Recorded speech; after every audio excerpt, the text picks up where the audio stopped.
Welcome, everyone. Welcome to the Village of Ruidoso Governing Body regular meeting. It is May the 12th already, 1 p.m. If you'll stand with me, we'll have a moment of silence, and then we'll do the pledge and the salute.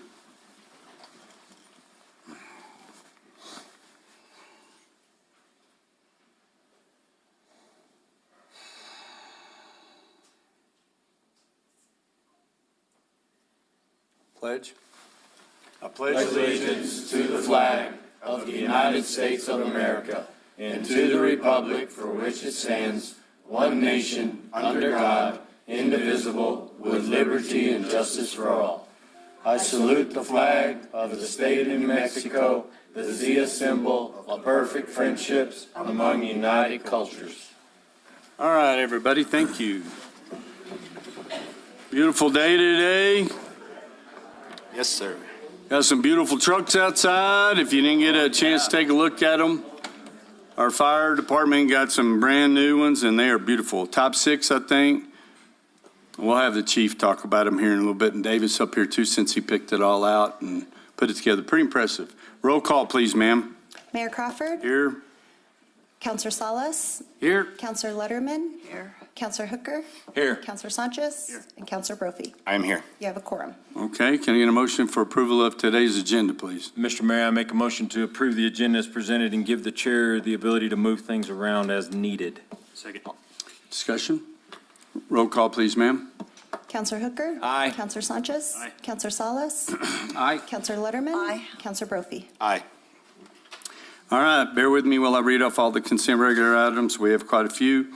Item number 1 is approval of governing body minutes, April 16th, 2026, rescheduled regular meeting, April 23rd, 2026, workshop meeting, April 24th, workshop meeting, April 27th, 2026, special meeting, May 5th, 2026, workshop meeting. Number 2, approval of request to schedule a public hearing on June the 9th, 2026 for adoption of ordinance 2026-10 and ordinance amending the Village of Ruidoso Municipal Code of Ordinances, Chapter 54, Land Use, Article 2, Land Development Code, Division 4 Zoning Districts, Section 54-72, Overlay Zones, and Appendix A's, Fees, Fines, and Penalties. Item number 3 is approval of task order RFP number 2026-002P PH-01 with Park Hill for Sierra Cinema PRV replacement in the amount of $82,199.00, including New Mexico GRT. Item number 4, approval of task order number 2026-0P2P-02 with Souder Miller and Associates for professional engineering services on the design and construction observation of the Hollywood well improvements in the amount of $77,071.69, including New Mexico GRT.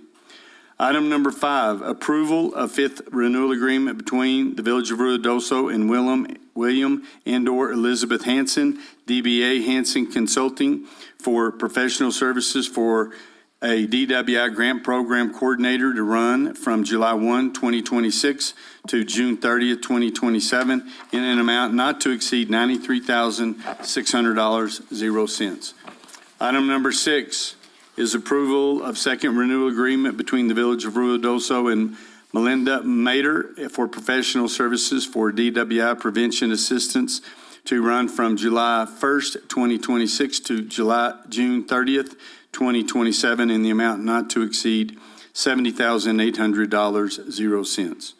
Item number 7, approval of subgrant agreement between the Village of Ruidoso as the fiscal agent for the Lincoln County Ruidoso DWI program and the Department of Public Safety, State of New Mexico, acting through the Grant Management Bureau, GMB, for the DWI enforcement and reimbursement of costs in an amount not to exceed $3,000 for the period of time between July 1st, 2026 and May 31st, 2027.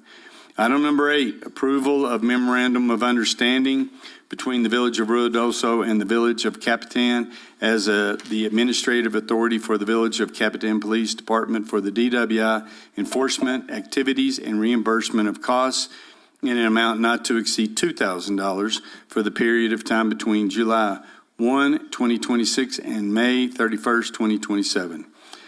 Item number 9, approval of memorandum of understanding between the Village of Ruidoso and the Town of Carrizozo as the administrative authority for the Carrizozo Police Department for the DWI enforcement and reimbursement of costs in the amount not to exceed $1,000 for the period of time between July 1st, 2026 and May 31st, 2027.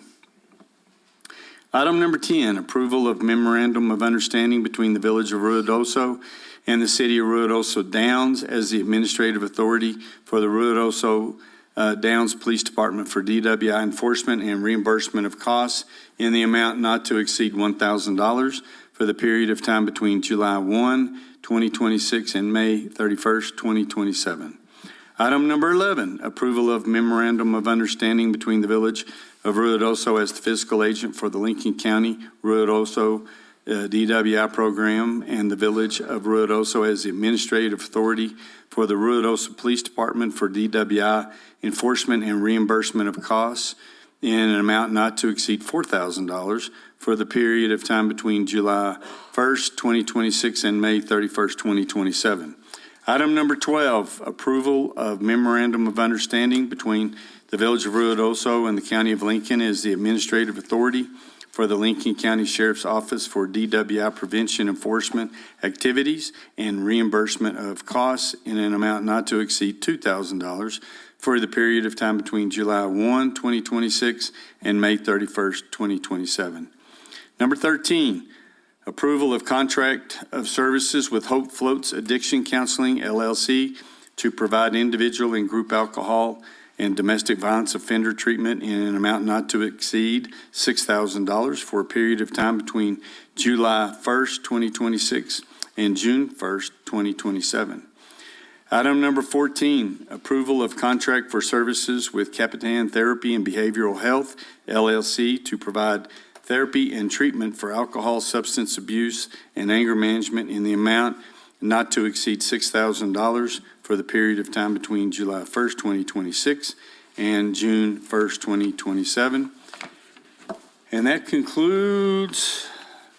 Mayor, I make a motion to move the consent regular items as read. Second. Discussion. Roll call, please, ma'am. Counselor Salas? Aye. Counselor Hooker? Aye. Counselor Sanchez? Aye. Counselor Letterman? Aye. Counselor Brophy? Aye. All right, next we'll have the public input. Those of you that signed up, and would you like to read off some rules there, Mayor Pro Tem, the time? Sure, I gotta pull them out, get the cobwebs off of them.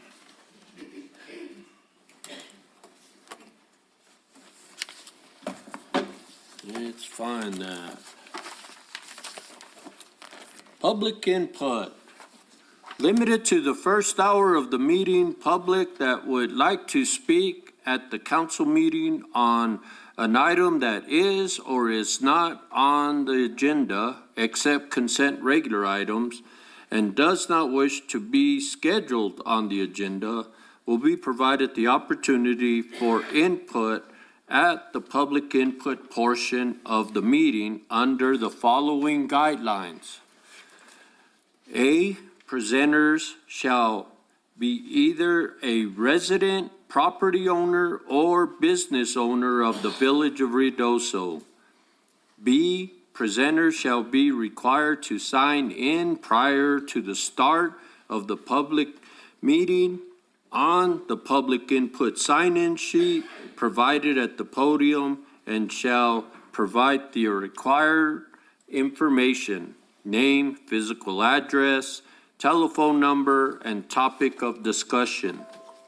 C, presenter will be recognized in the order listed on the public input sign-in sheet as time allows, with the agenda items having priority over non-agenda items. D, presenter must state their name. E, presenter must state in 1 or 2 sentences what the presenter will be addressing before the council. F, presenter must keep the comments relevant to the business at hand and shall not make personal, rude, or slanderous remarks regarding any members of the public or village officers and staff, and shall not become boisterous or disruptive while addressing the council.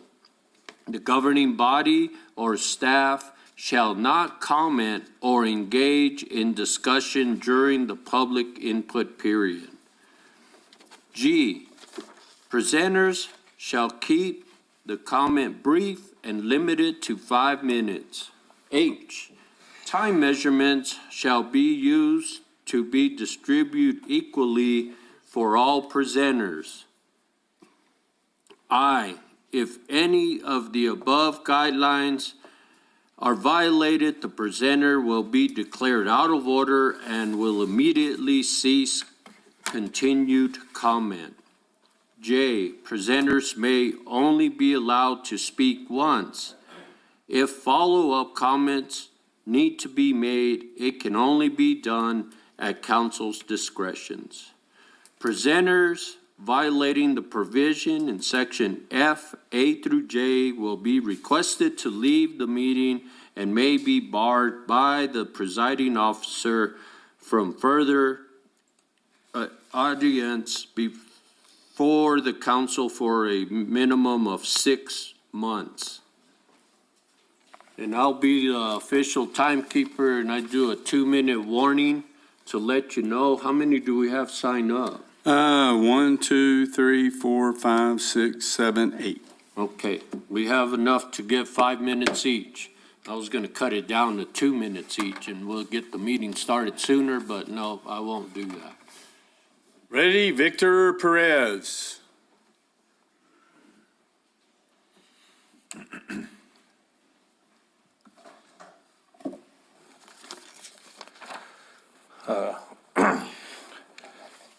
Good afternoon, Mayor and Council.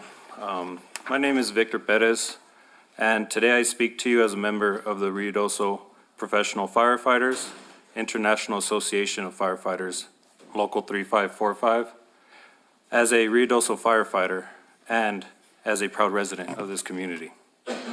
About 4.5 years ago, I was given the privilege to be a part of this community after joining the Ruidoso Fire Department. And I too have endured the hardships that this community has endured throughout those years. In 2022,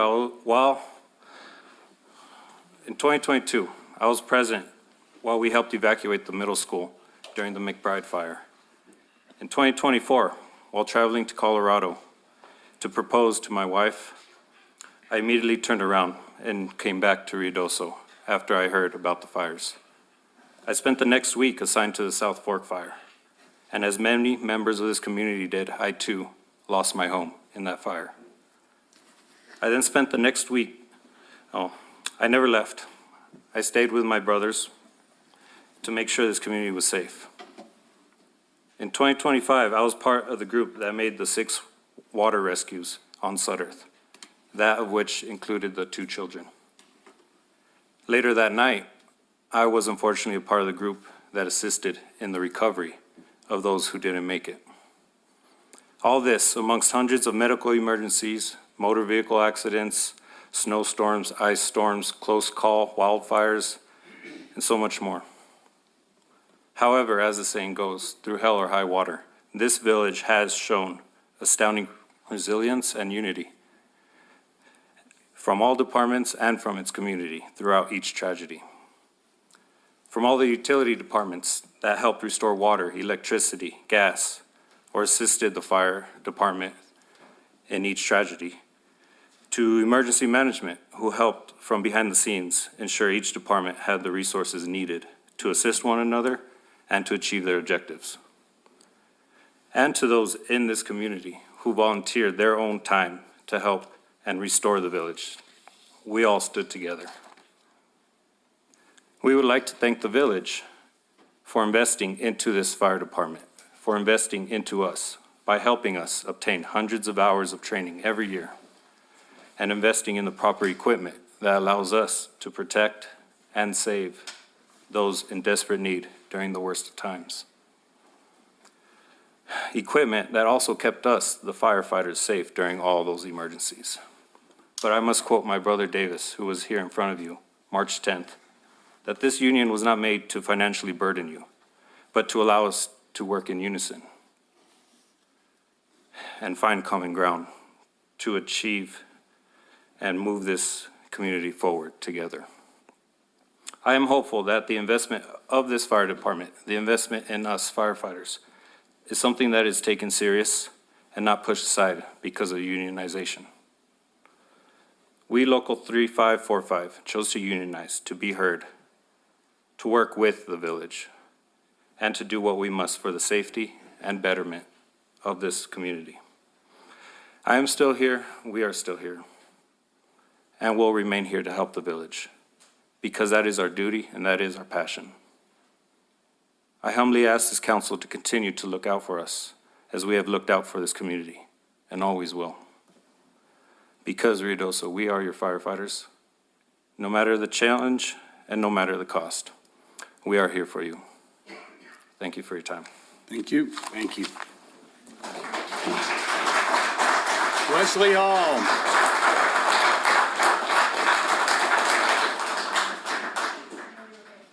Wesley Hall.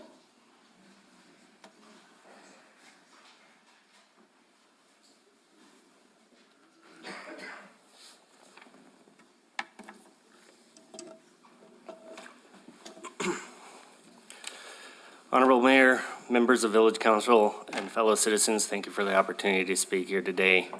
I am Wesley Hall. I have been a firefighter for 21 years. Rather than to talk today about why I feel we should support Ruidoso Fire's reasons to seek union representation, I would like to take the opportunity to explain what it means to be a firefighter. I myself have union representation in FFE, National Federation of Federal Employees, has represented employees since 2017, currently represents over 10,000 federally recognized wildland firefighters. IAFF has begun representing municipal firefighters since 1918, currently over 360 members of that union organization. I speak today for those that run towards danger even when their instinct tells them not to. Being a firefighter is one of the most rewarding careers there is. It provides a sense of purpose, a sense of community, a sense of pride, knowing that you are protecting your neighbors, your communities, and your loved ones. It is one of the most humbling and selfless careers one can choose. You may be saying to yourself, why is it selfless? They get paid to do it. To this I say, yes, we do. But the selflessness comes with real sacrifice. Being a firefighter means that every day there's a chance you may not come home.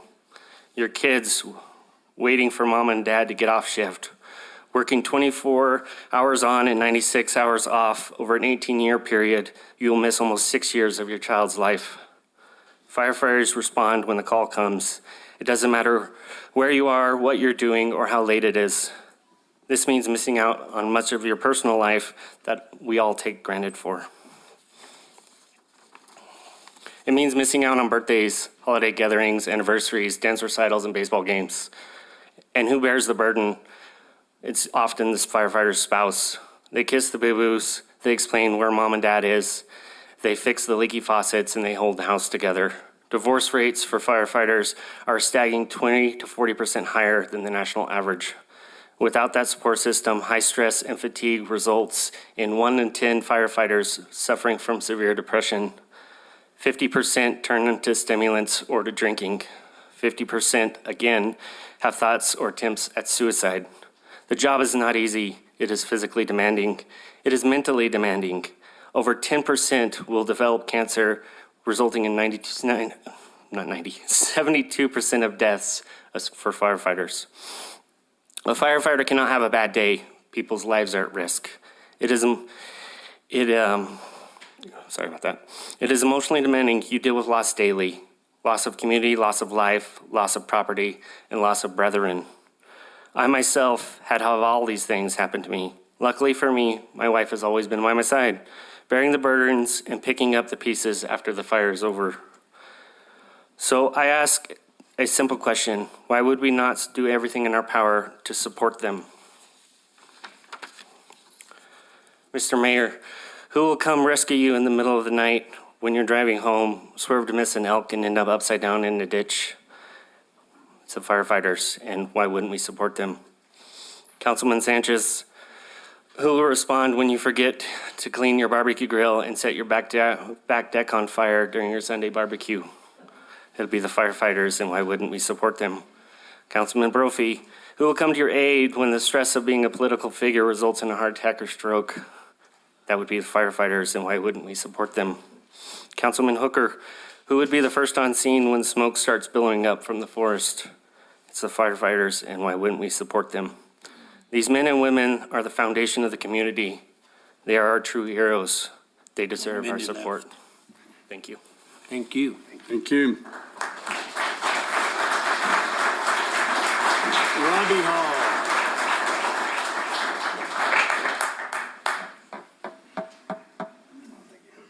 Robbie Hall, there he is.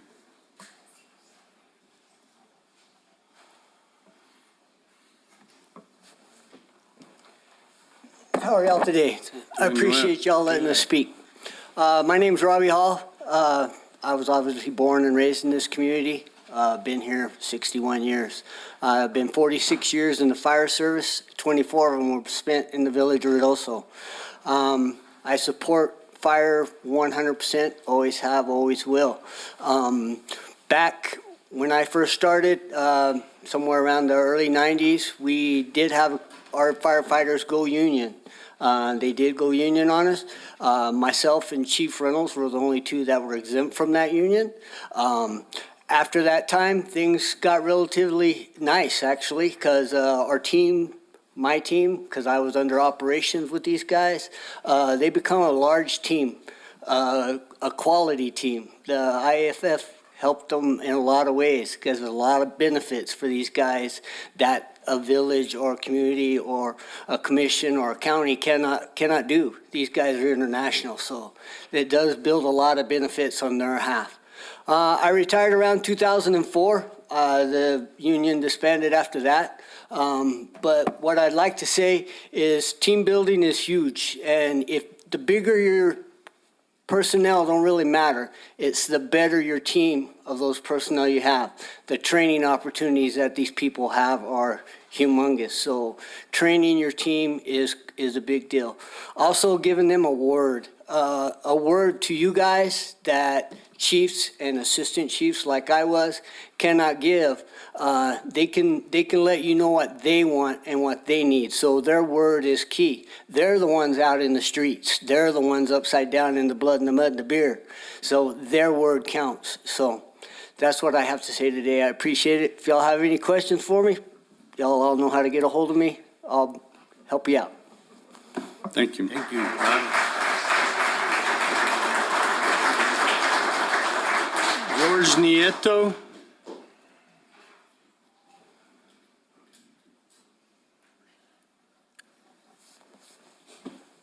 Mayor, Council, good afternoon. George Nieto, resident on Silver Star Court. Did 22 years with El Paso Fire Department, retired, 12 of which I was a lieutenant.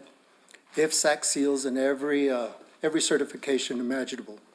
I worked at ENMU recently, and I taught the last hazmat class. I worked at El Paso Community College, teaching their fire technology program. And I've got a lot of experience.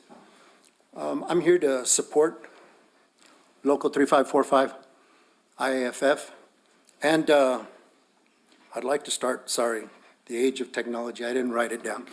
But, so I'd like to start by commending the firefighters. They have done a tremendous job up here, as you all know. So we start with this.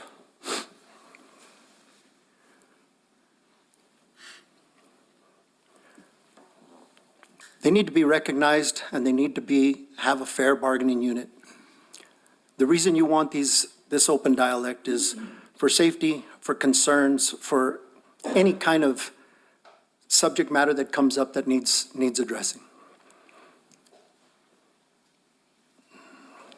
Their unwavering loyalty and commitment to our community has been proven time and time again with every devastating event that has taken place. In your last meeting, I'm assuming she's a lawyer, sorry I didn't get her title, but she brought up a lot of points that was made to sound like it's all beneficial for just the firefighters. And I'm here to clarify some of that. She stated that there was $50,000 a year spent in training. If I'm not mistaken, part of their employment is to continue their certifications. They have to have continued education. And that training's not just for them. That training's for the benefit of the community. It helps them do the job proficiently and professionally, and has shown in the last tragedies up here. So it's a benefit for the public, not for the firefighters. It benefits them by training, but it benefits the public. Then the topic was brought up of, oh, we bought them a Suburban, we bought them 2 off-road vehicles. We bought them, I think the term was the big truck. Well, the big truck's a fire apparatus. It's a pumper. You can have all the best equipment and apparatus, but if you don't have the individuals willing to devote their time and training to do the job well, all that equipment's worthless. So we bought them those units. Why? To get the men and the equipment to the emergencies that are required. That's why they're here. That's why they do the job. So then we came up with insurance. Is not every full-time employee with the village given insurance? Right? Oh, 2? 2 minutes. 2 minutes. We stated earlier, there's no dialogue back and forth. I understand, sorry about that. Then we went to the $15.50 for new hires and $17. Well, that doesn't cut it either. I worked at ENMU, and the most dangerous thing I had was a paper cut. So their job is inherently dangerous. They don't get paid for what they do. They get paid for what they're willing to do. And as Mr. Perez stated, he came back, he stayed, and he fought fire. They made a stop 500 feet from my residence. 500 feet. If that fire had come over that hill, I guarantee you it would have been at Fire Station 2's door. But it wasn't. They live by the creed and the motto, life safety, incident mitigation, and property conservation. All 3 are checked perfectly with their performance that they've done. Our firefighters have been there when we needed them, and now it's our turn to support them. You see, firefighters are like every other dysfunctional family. We argue and we fight, and we have disagreements, but in the end, we stand together. I am one of many that's coming. Local 51 out of El Paso, I've contacted the guys from Albuquerque. You all know that they had a union. You all know what consists of the bargaining unit. And now we're playing games saying, oh, they're not part of the union, this guy can't be part of the union. You guys know what the truth is. You guys can provide all the information, but yet you can't bring that up and acknowledge them? It's time. My last statement is for Chief Hall. Chief Hall, these men, these firefighters polish your bugles. They polish your badges, but they can tarnish it too. So I suggest that the political badge, start supporting your men. Start defending them. Start doing what's right for this community. Thank you. Thank you. Helen Johnson. Helen Johnson. Good afternoon, all. Hello. As you might have guessed, I am not a fire person, but I am the owner of a cabin at 101 Johnson Road, 101A Johnson Road, which is right where Perk Creek comes into the river or flows down to the river, and it's been an interesting experience, as I'm sure you all know. I want to thank you all for your public service. I was here a month ago. I tried to come back the following month, but you had moved the time of the meeting to 2 days later, so I wasn't able to talk then. But I wanted to follow up on my coming and speaking about what we've experienced. Our cabin is still standing. The original cabin was built in 1938, and we had never really experienced the flooding before because of how it sits until the fire, until the bad burn scar, and then it came up under the cabin halfway, but because it's on stilts, it did not get in. So we've been fortunate, taken out the driveway several times.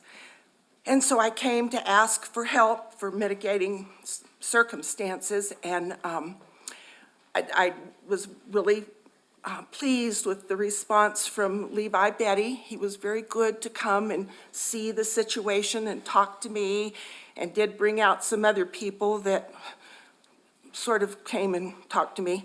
And basically have been told that there's not really anything else you can do. Now, I don't really think that that's the case, and that is why I'm here today, to make sure it's on record that I do believe that there are things that can be done. And I also want to tell you that today is May the 12th, and when I moved here, I was 5 years old, and my folks lived here till 1964. And I believe in the early or late 50s, early 60s, my dad was mayor, and he's the reason we've got the 4 lanes through town. So I understand well what it means to be a public servant and to take the flack, because it's not an easy job. I understand that. But I also wanted to make the point, today is his birthday. He would have been 99 years old today. And I feel like, you know, he was really a big part of Ruidoso and how it's continued to grow, and hopefully we'll be able to recover and grow more. But I want to say what happened with how the sewer was then redone on Johnson Road. It's uphill.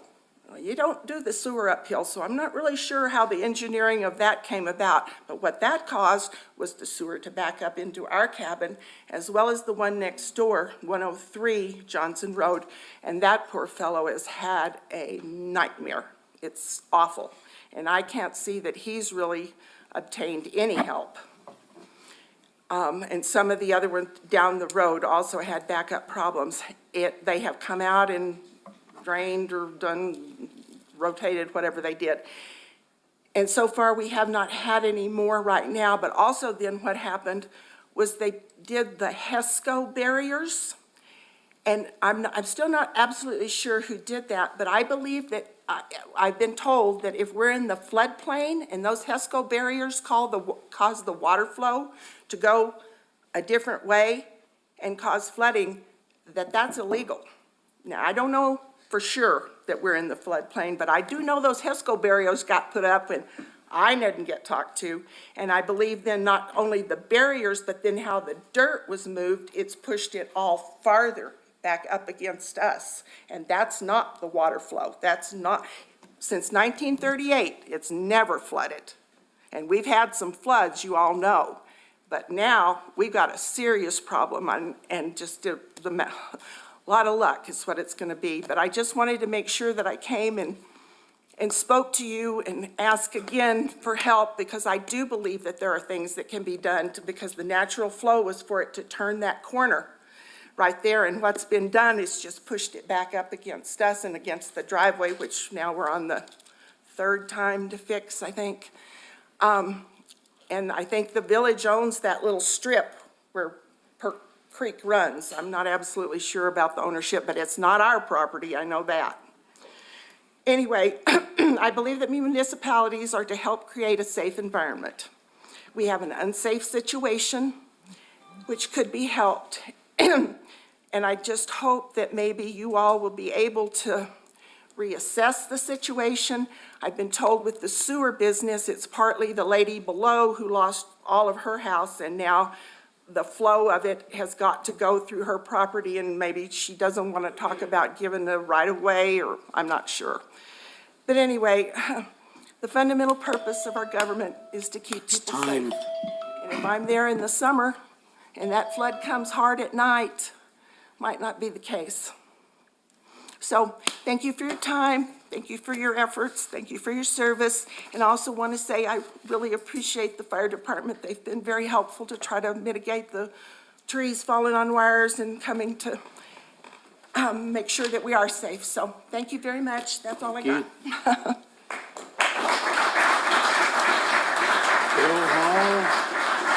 Bill Hall.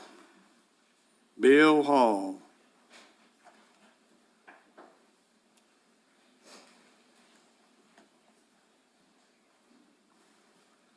Good afternoon, guys. How are we doing today? Good.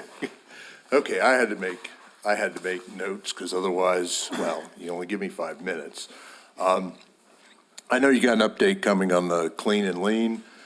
I've got a couple of properties that I generally see on my walkabout that I don't know if they're tier 1 for the county because they're right on the edge of the floodway and floodplain barrier, but both of these houses are continuing to fall apart. I mean, they're falling apart daily. And if we get what may be a larger than normal monsoon season, both of these properties are going to go down Brady Canyon. The first one, I'm not sure the exact address. It might be 103 Ponderosa, but it's the blue house in the triangle between where Ponderosa and Brady meet. You can't miss it. It's falling apart each day. And it's one, like I said, it might be in the floodplain, might be on the edge of the floodway. But if we get a 4-inch rain on that burn scar, that house is coming down Brady Canyon. The other one is next to the intersection of Poor and Brady, right? It's on Brady. It's right near where we're doing the repair work for the low water crossing. That house, the last flood really took out a couple of walls and they're just starting to slough into the creek. It's in a double 90-degree bend. So if we get a high rain and we get 20 feet of water running down Brady Canyon, that's going to go take out the crossing we're putting in now, which is not good. But those were two I just wanted to update.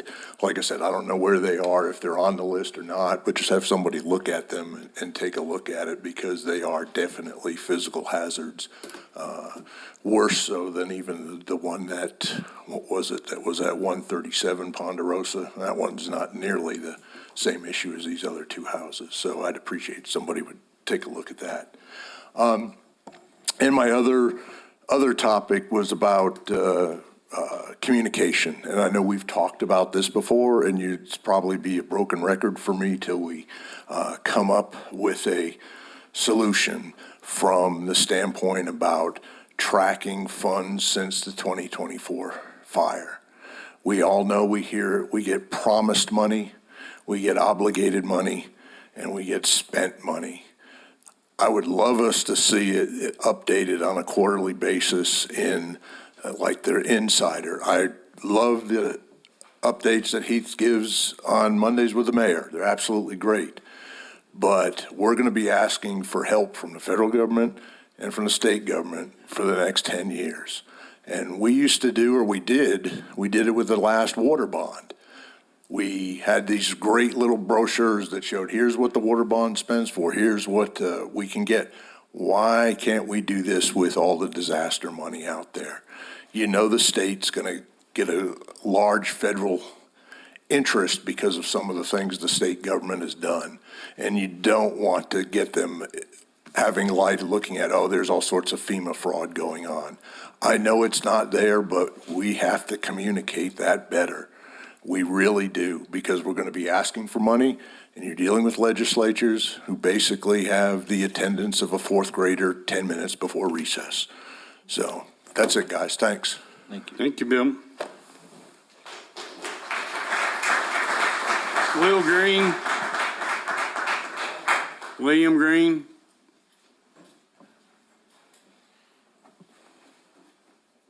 Thank you, sir. Definitely first want to stress the gratitude for the opportunity to be able to come in, to be able to speak, to be able to address everybody. I understand that these are difficult conversations, and when the eyes are on you, it's definitely very apparent. My name is William Henry Green III. I have been in the Ruidoso area since 2003. We first met in a previous lifetime ago, I guess, at this point. I've always appreciated the respect and cordiality and the decorum that we've experienced together and shared. And I look at the two new counselors on the dais, and congratulations, by the way. Congratulations on your reelection, and congratulations on your position with the department, Mr. Calvarvani. I've found myself to be the president of the local 3545 within the last 3 months. Being from Michigan originally, I have a lot of experience with unions, my own opinions about unions. I was a pretty staunchly anti-union individual. I consider myself to be pretty conservative, to be pretty right-wing, and unions are definitely not one of their primary issues. It's been a growing into this. In the last 13 years that I've worked for the village, I've been a part of multiple conversations where captains in the past, lieutenants in the past, firefighters in the past have brought up the issue as to whether or not should unionize. 2015, 2017, as recently as 2021, a captain was inquiring about the need or the desire to unionize. I'm definitely going to show the respect that's due for individuals. We're not here to have our public relations and discussions held in this format. We are definitely not in the format of social media of trying to air any grievances or air any discussions that we would like to have with people. The sun, the moon, and the truth, 3 things that are not long hidden. It's just a quote that came into my head as recently as this morning. I've had multiple drafts of things that I wanted to say today. It's a very fluid situation.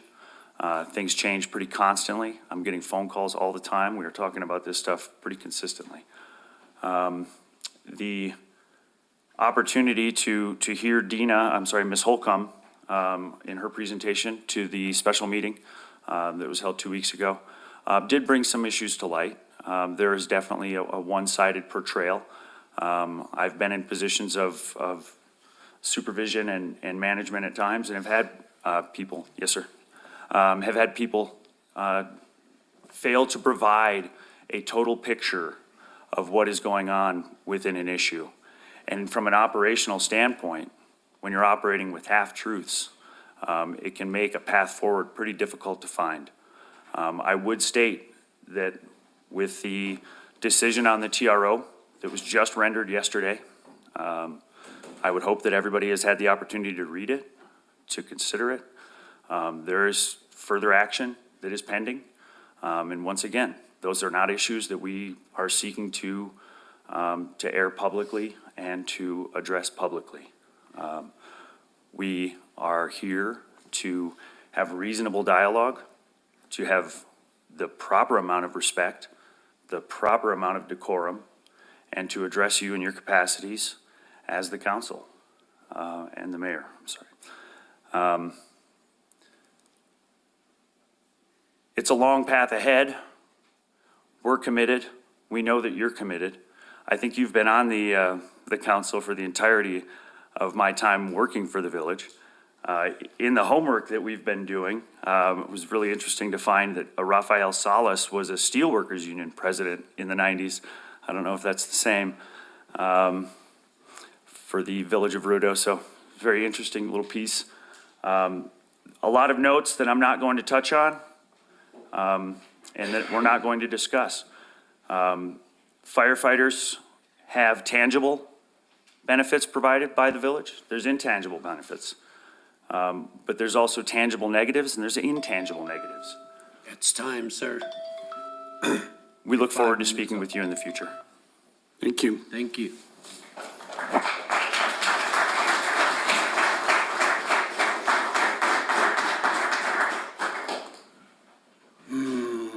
I'm sorry, Holmes, Jantana? Jatana.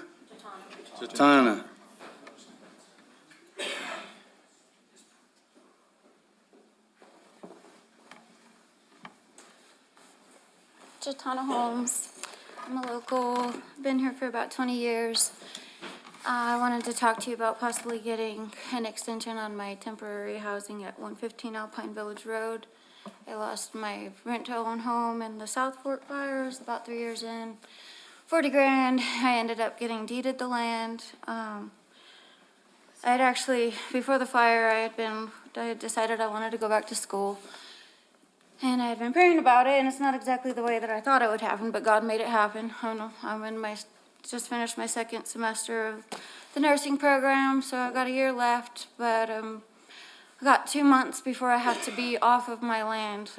I knew that it was like temporary, like I knew that by the end of July this year, I would have to figure something out, but I was kind of hoping that with all the flooding going on in my area that maybe something might change there, but I guess that's set in stone. So I had put in for the New Mexico disaster housing grant, and basically, like, if you start building, you forfeit that, which I know I can't wait forever, and who knows how long I'll be waiting on that, but my disaster case manager seems to think that, like, it would be really beneficial for me to at least wait a month or two before I start doing anything. I did get an SBA loan for a home, so I'm looking, like, I'm actually going to Texas. I'm looking for a IRC code modular, and I've got a plan and everything. I definitely don't want to live in a camper forever. I promise you that. I'm ready for a bathtub. Like, I will have a house soon, but I'm just, like, kind of just hoping for a little bit more time, just, like, a little bit longer. I'm already paying a mortgage, so guaranteed I'll have a house. That's good. But that's about all I got. I don't have cool stories. And Okay. thank you, firefighters and EMTs. Thank you. So that was 115? 115 Alpine Village Road. Okay, thank you. Thank you so much.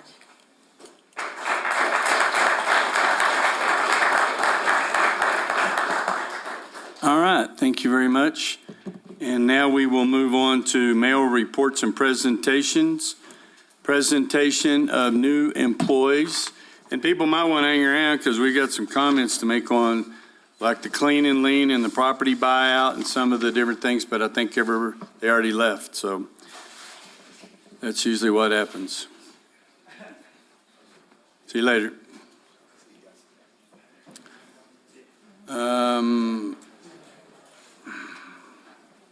Well, it's not coming up.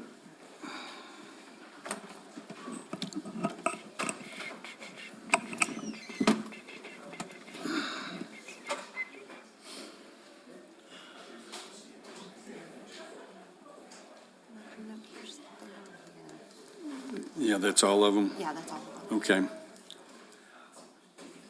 Presentation of new employees and promotion of new hires. Is it Thomas Honer? Is it, which is it? Honer. Come on down just a second. I don't want to embarrass you. Airline Service Tech, and we've got a lot of exciting news that's working out at the airport. So just tell us a little bit about yourself. Are you from Odoso? No, I'm not. I am from Denver, Colorado. I've lived there my whole life. The last 3 years I've lived here with my wife. She worked directly under you, actually. Under me? Yep. Who- Yes, sir. who is- Lauren McCullough. Okay. She worked for Public Works for a little bit. Her daughter was deathly sick in Colorado. She moved there, and that's where she met me. We've been together for 6 years. We just got married, a little over a month ago. I've worked at DIA for a little over 6 years. So I have a great passion with planes, and I'm so happy to be working at the Sierra Blanca Regional Airport. Awesome. Do you have family still in Denver? Yes, my father. So you saw where we're starting our airline. It's going to be moving, first flights will be to Denver Airport, so. Yeah, and to catch a flight, when I had to go to Colorado for a few times, I'd have to spend a 3 to 4 hour drive to Albuquerque and spend $300 or $500 to fly one way, and that's not including coming back. So it's an amazing program that you. Good. Well, we're glad that you're out there. We have a lot of, hopefully good things going to happen out there. We've got a lot of plans. So welcome to town, and I'll have to run through my memory about your wife. I was trying to remember what she looks like. Yes, So sir. anyway, glad that you're back, and hopefully you have a good tenure here. And we're always here. You're welcome to speak to us at any time. All right, thank you so Well, much. thank you. Congratulations on getting married, too. And then Avery, I got this under control. Graham, Airport Administrative Assistant. Did y'all see her picture on the? Hello. Hi there. Hello. as most of you up here know me already, I was born and raised in Ruidoso. My family's been here, I think, since the 60s is what my grandfather told me. I graduated high school here. I've done a little bit of school up in Lubbock, out in here. I have a lot of medical experience, but I'm branching out into new things. I'm really excited to be helping out at the airport as the new administrative assistant. The crowd that we have out there is lovely. Lee's awesome. I'm hoping to become a great addition to them. Thank you very much. We're glad to have you. I was just commenting on the picture that you had in the Monday morning email. It was kind of a smirky little. I don't have a professional picture. So they were like, Well, no, it was like, yeah, she's got this figured out. Anyway, we're glad to have you. It's nice to see you. And lovely Lee, that's amazing. JD Baca, Water Plant Operator 4, congratulations. Come on up. All right, come on up and say something, because I remember when he first started with the village, and he's been continually improving. And Mayor, we won't talk about when they saved somebody over at Grindstone, remember that? Oh, yeah. We gave them Alto. Alto, yeah. I remember that. But yeah, the level 4 finally passed. I gotta say, it's the first time I tested with my glasses on, so I think that was. That helped? Done now. Well, congratulations. Where did you start with the village? I started under Adam's department. Yeah, I remember you were sweating it out one day down there, and Yeah, I did 2 years under Adam, and I was a complete hoss over there. So. Yeah, that's the record. Yeah. Yeah, so I had to move on from digging the ditches and fixing the water lines, kind of hanging out at the water plant. Well, you're on a great path with the level 4. That's a remarkable achievement. We're real proud of you, because that takes a lot of study. Weight lifted off the shoulders. Yeah, and I'm impressed that you got it here, man. That's a tough test. I know, right? Yeah, that's real tough. A lot of math. It's hard to have both, I tell you what. Yeah, the looks and the brains. You got it all, JD. So anyway, we're glad that you've moved on up, and you're going to be a great support to these guys out there. Absolutely. So we're I tickled. appreciate all the opportunities you guys have given me. Thank you guys so much. Thank you, JD. We appreciate you. Good job, JD.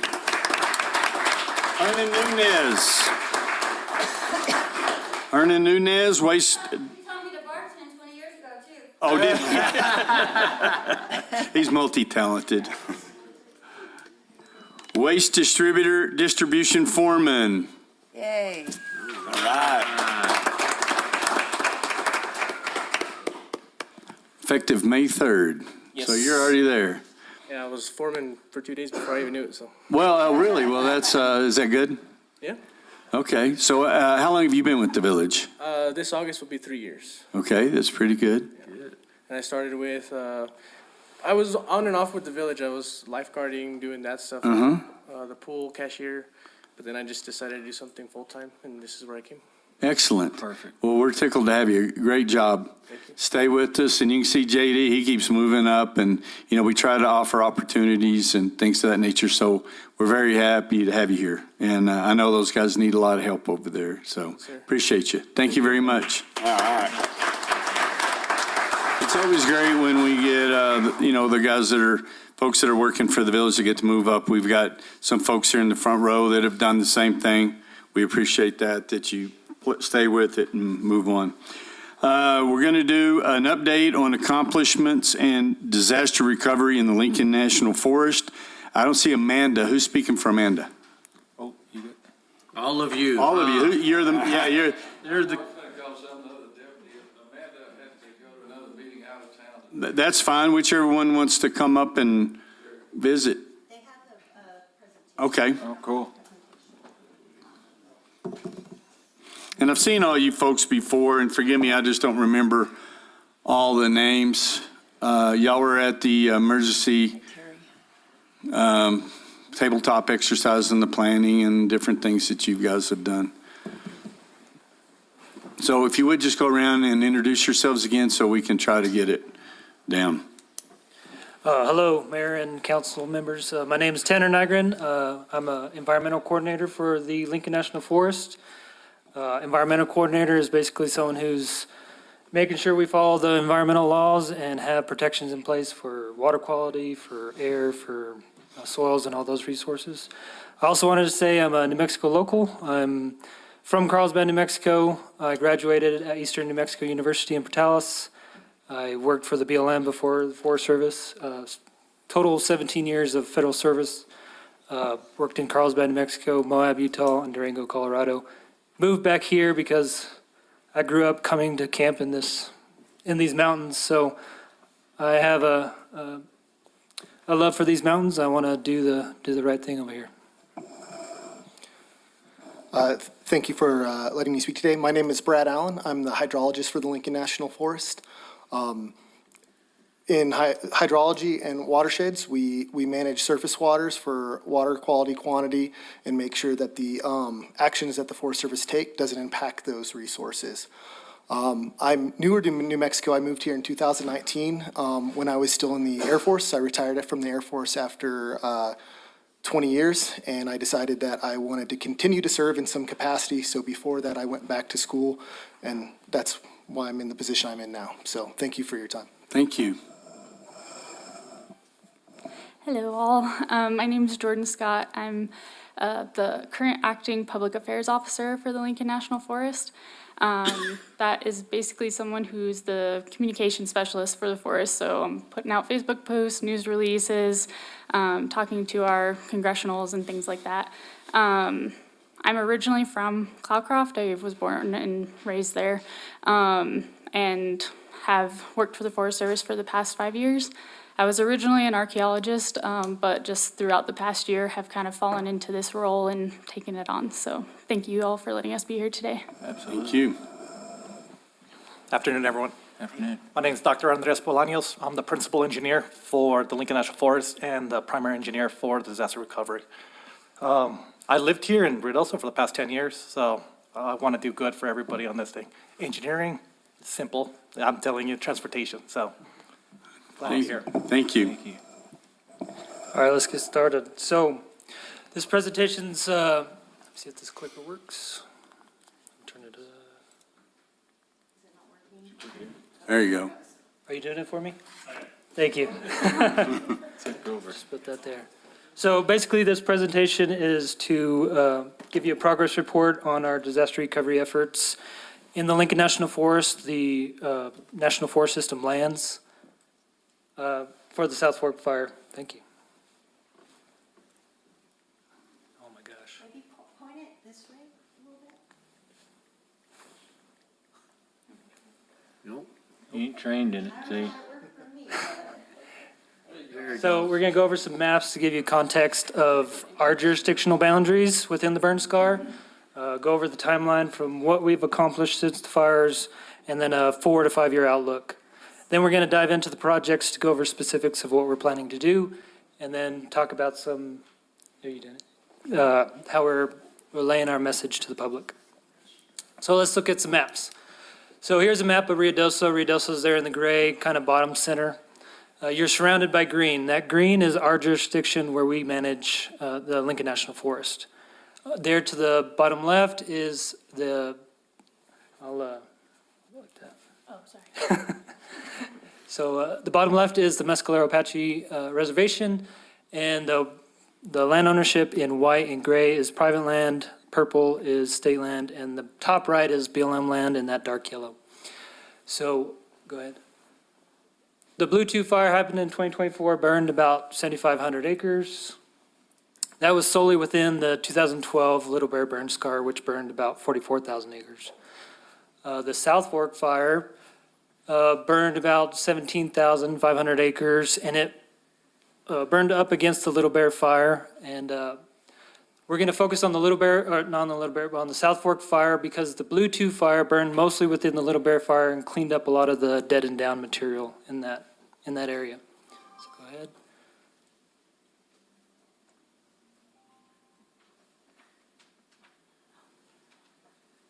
One more time. There you go. So we're in the South Fork fire. This map shows you the different land ownerships within the burn scar.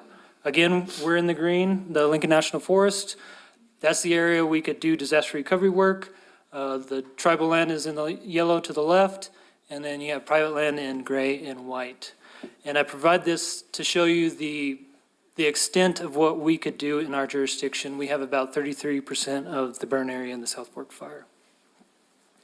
Also want to show this map. This is the South Fork fire as well.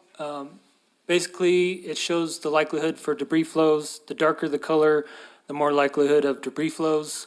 I also wanted to show this map because it could help delineate the sub-watersheds within this burn scar and give you an idea of the land ownership within those sub-watersheds.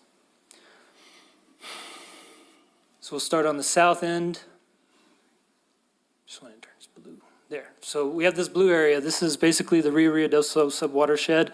So if it's going to rain in the blue area, it's going to overflow directly into the Rio Ruidoso.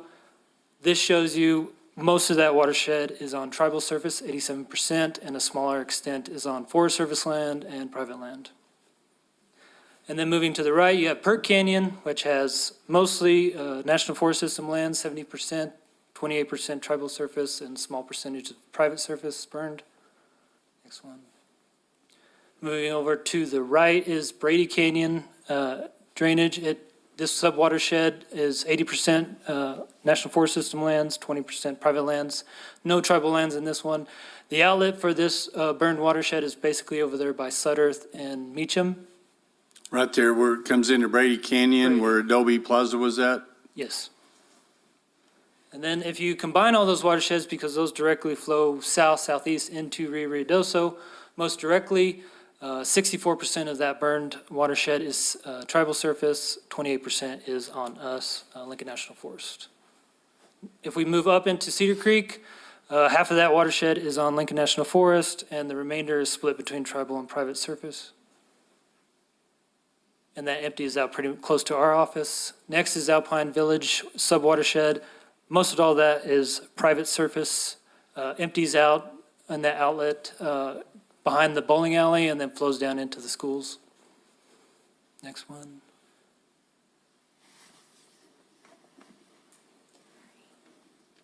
This is Gavilan Canyon. It is also mostly private surface, a little bit of National Forest System lands, and that flows into Gavilan Canyon. And then finally on the northern end is Eagle Creek, which parallels the Ski Run Road. Half of that watershed is National Forest System lands, with the rest being split evenly between the tribe and private land. So one more time, I just wanted to present that as giving you some context of, you know, where we do our work is in the green areas, like I showed before, the National Forest System lands, and that only makes up about a third of the burn scar. So it's definitely going to be a community effort to work in this burn scar. Next, so we'll go over the timeline. So the fire started in May and June of 2024. Soon after suppression activities ended, we as the Lincoln National Forest put together a funding request to send to Congress to do restoration work on the Lincoln National Forest, those green areas on the map. While Congress is looking at that request, we did get funding from a different source to do some seeding and mulching in the South Fork burn scar.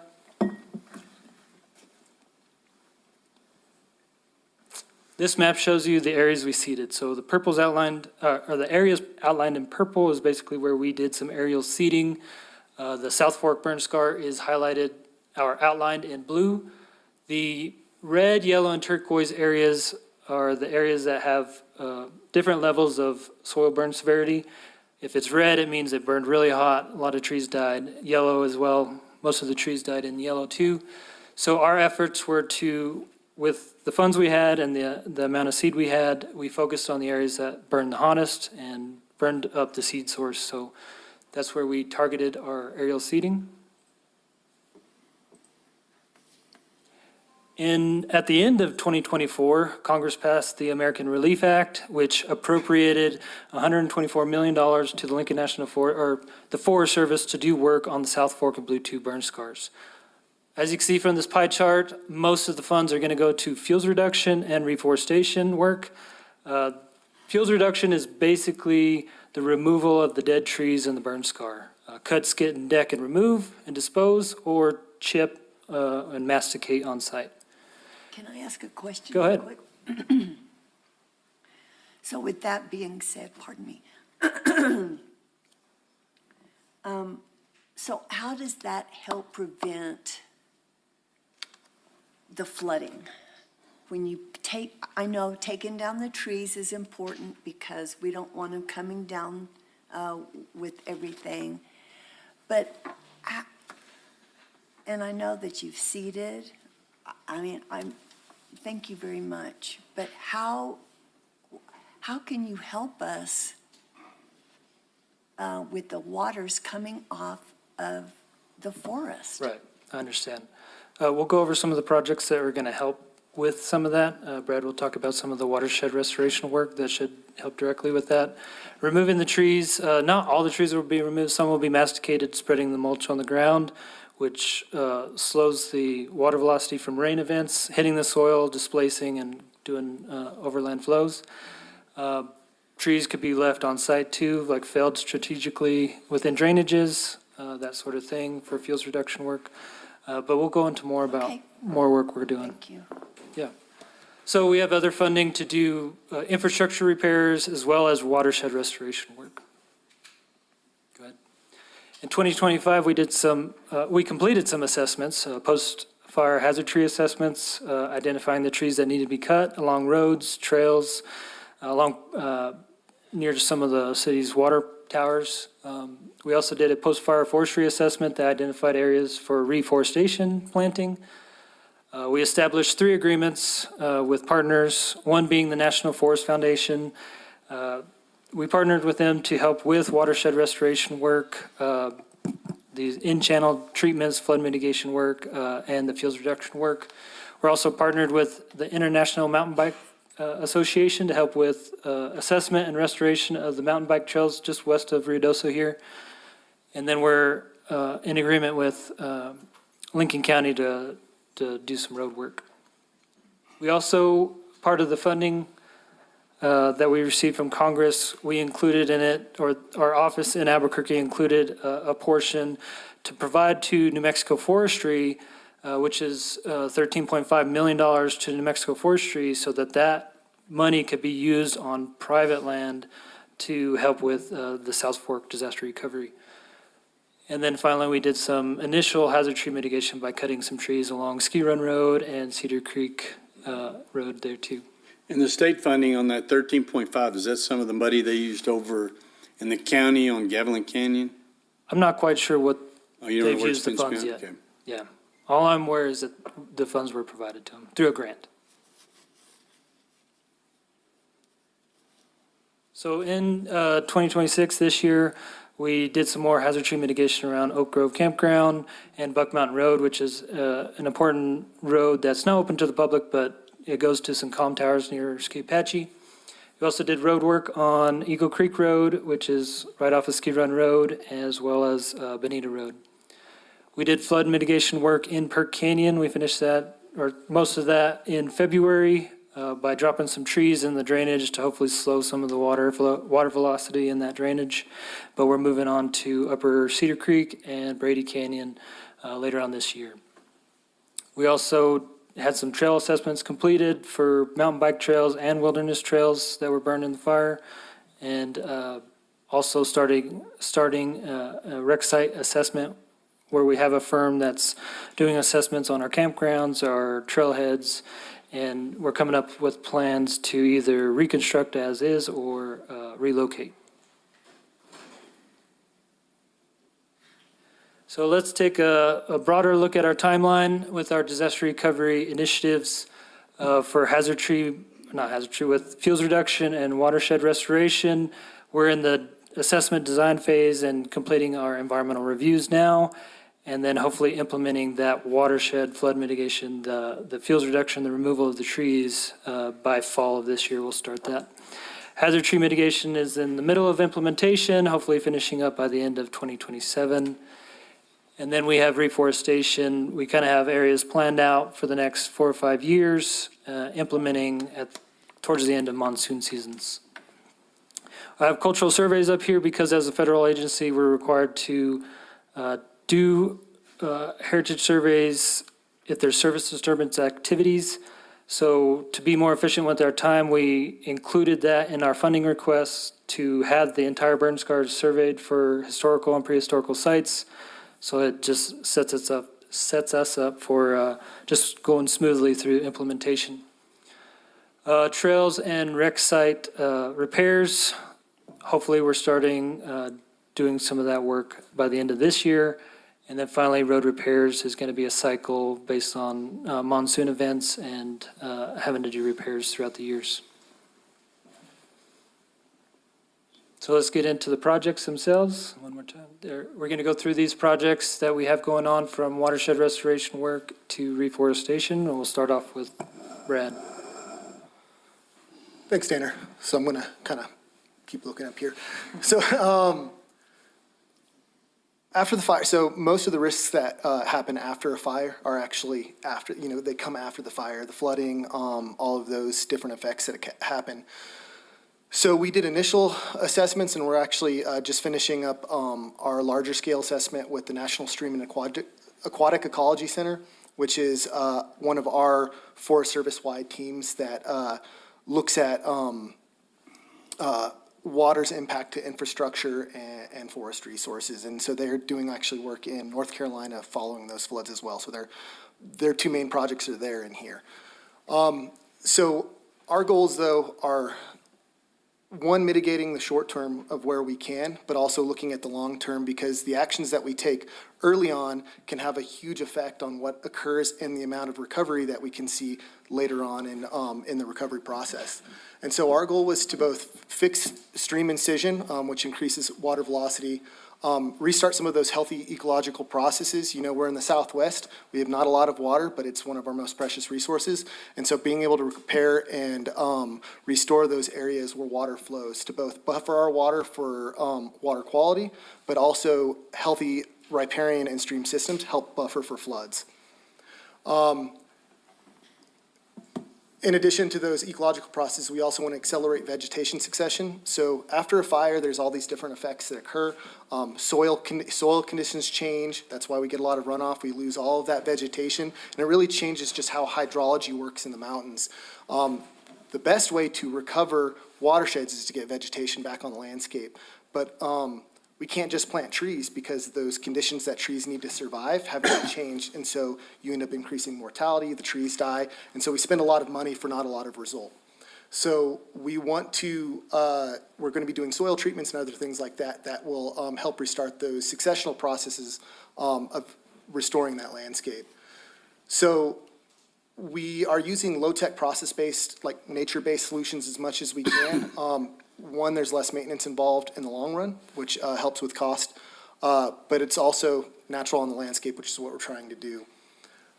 Working with the Stream and Aquatic Ecology Center, like I said, with modeling, planning, and design of our restoration, and that includes flood mitigation and recovery within the South Fork burn scar, which is really affecting Ruidoso, but also restoration within the area of the Blue 2 burn scar, where that area is recovering quite nicely.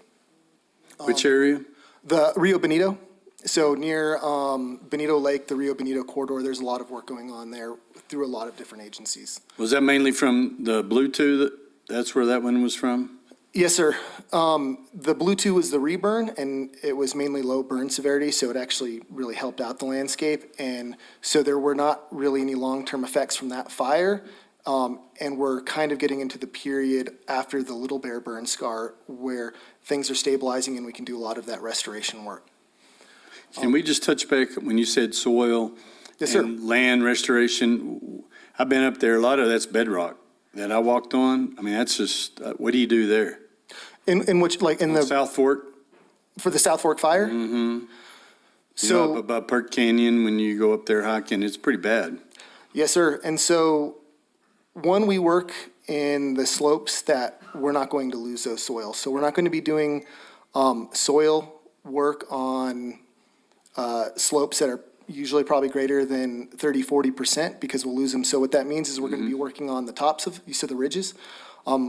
One thing that we're lucky with is we have pretty good access both along Perk Ridge Trail. We can get a vehicle up there. We have Ravens Ridge right behind the district office there. And we also have the Power Line Road that's right there above Eagle Creek.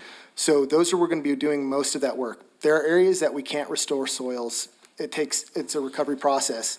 That goes into the fuels work, so we're working collaboratively In order to restore the soils, we need to get organic components back on the landscape. And so when we're doing some of that fuels work, we're maintaining a certain amount of coarse woody debris on the landscape that will provide a long-term nutrient source, but it also breaks up some of that, the rain splash and everything like that. And so a lot of the scientific literature says that you want about 60% to 70% coverage over bare ground in order to mitigate some of those erosion effects. So that's what we're trying to do. And some of our other projects are also working on that. Okay. Finally, we want to make sure the research is not catching up to a lot of the large-scale problems that the entire western United States is having in these large-scale fires. So we're working with academia to monitor those treatments. We want to see if those results, the ideas and the projects we're putting on the ground are going to have that effect. So one, we know if it's going to help us in the future, but it also helps out other communities that might experience this in the future. So we just finished up our watershed assessment. It's in draft form. We completed Pert Canyon for the mitigation, the flood mitigation and recovery there. We'll be working on Cedar Creek in June trying to get in there right before that. And Brady Canyon, we're hoping to get in there. There's a little bit more access issue. It's just harder to get into, but we're going to be trying to get that done before the end of the year. And then developing the longer term handwork that we're going to be doing upslope. Really what we're trying to do, treat up as high in the watershed that we have the ability to treat in, because slowing that water down, it doesn't help when you're trying to slow it down here. It works higher up. And so that's what we're doing. Have y'all been able to do any of that, the felling, the contouring, cross-hatching in any of those areas that you just described? Upslope, no. We haven't been able to because that's part of the larger EA process, so that will probably happen around September. We will be doing that work. Where we have worked is in Pert Canyon. We worked with a partner, Rio Grande Return, who does a lot of watershed restoration. And he and I we got an excavator all the way up Pert Canyon, and we started pushing trees down. A little bit more technical than that. We were anchoring them, ballasting them, making sure to embed them where it matters. But we used a lot of density to slow that water coming down Perk. So it's instead of having one debris rack at the very end, it's like a debris rack that works all the way up. And so we treated 2 miles of stream in 2 weeks, I want to say. So next, please.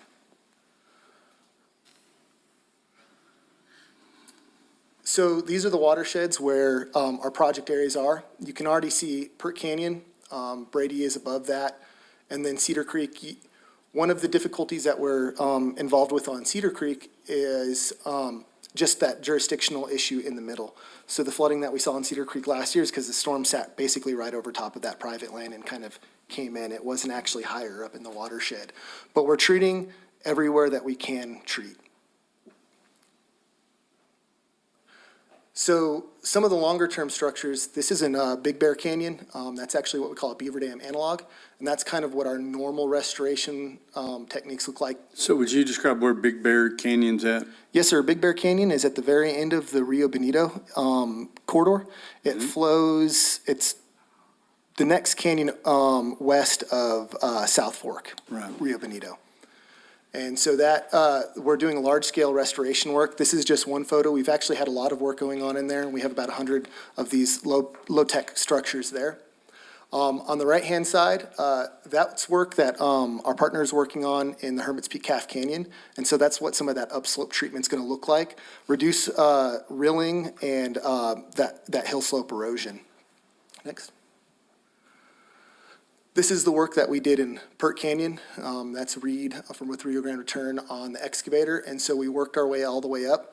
I just wanted to have that picture there to kind of see what a structure looks like. They're not completely jackstrawed in there because that causes more fire danger, but we have a large density. We have probably 200 structures, so one structure about every 50 feet, it varies, that's in there. But that's the ordinary high water mark. That doesn't include all the structure that we put in the floodplain. So the best analogy that I can use for this type of work is you build a highway because you want to get the water through as quickly as possible, but ultimately you still get a traffic jam because all that water tries to come into the freeway at one time. So what we're doing is we're putting every stop sign, wrong turn, everything that you can do to slow that water down. So we can't control how much water moves through the system. That's just the precipitation event. But what we can do is try to increase the time that it takes for that water to move through that system, thereby reducing that peak flow, which is where we see all of that damage. So on the laterals, you're slowing it down as it's coming in? Yes, sir. So it's going to come into the channel, but very high up in the watershed. So we have structures all the way from the Mescalero boundary down to our property line. So we can't do a lot of work on the hill slopes yet. And contour felling, there's some back and forth what effect it has in our monsoonal events compared to other places in the country. But that water will start at the top, but it's going to have to move through every structure on its way down the stream, if that makes sense. Is that a structure? Yes, that's in PERC. That was work that we did in PERC in late February. The one on the right? Yes, sir. And that's just one. So you just take a felled tree, you take a tree and just put it across? Yes, ma'am. So sometimes there's structures, so it's not necessarily one tree. We design them to not be super high, so we don't have those ability to have like a high, breach hydrology. So we made them small, but the density is what is the protection factor, because 200 structures, if one even moves a little bit, you have 199. To catch it up, to keep from a lot missiles, because, we're pulling logs out of the river channel and you're putting them in it. So if you could just describe why that's different. So one, Ruidoso is in a difficult position because you have a different level of risk. We have the risk to downstream users, but it's just that one single part of the channel. You have risks within the entire floodplain. And so we don't have those risks. We had a trail up there, but we're postponing reopening that because everybody's seen what it looks like up there. But we have complete access to the floodplain. We can move those logs around and kind of use those flows, those high water flows, to reconnect floodplains, reduce incision, increase sedimentation. When you bring that sedimentation up, now when the water floods, instead of being stuck in a channel, floods out over top, it moves even in more rough areas along the floodplain, deposits water, and then slows that water down even more. So we also take a risk a look at risk.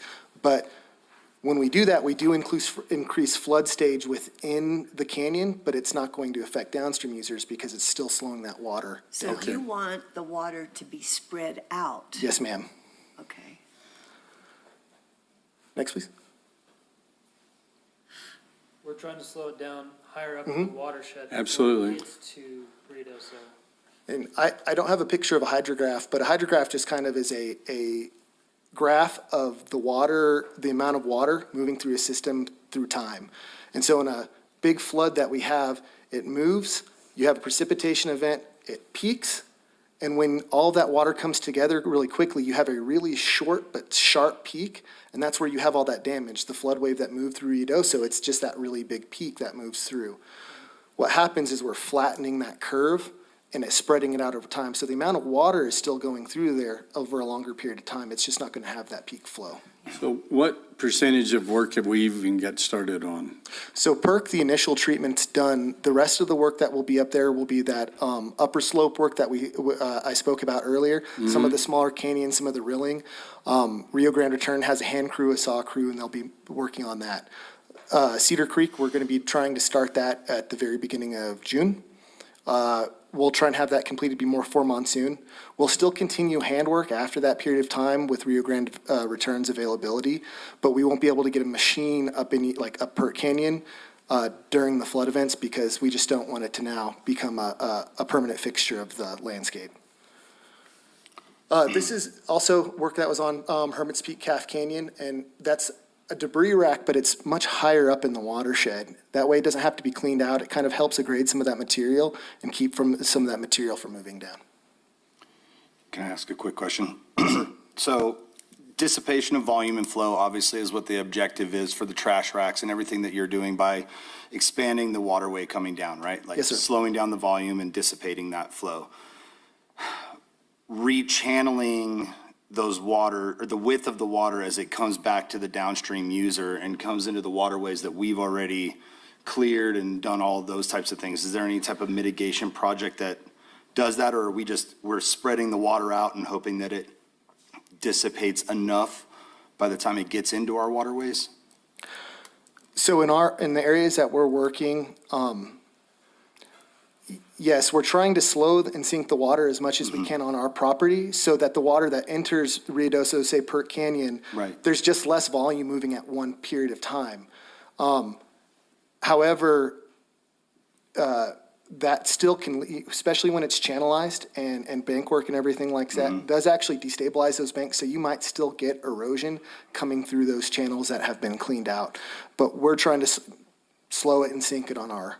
Thank you. on- Yeah, on that Forest was, Service that property. definitely answers my question, because if we were spreading it out on the uphill and then not rechanneling it when it gets down into our waterways that we've reworked, then obviously we'll know that we'll have dissipation or breakdown of the retaining systems that we've built on the opposite sides of the waterway, so. For the first rain, you will see me out in Perk Canyon.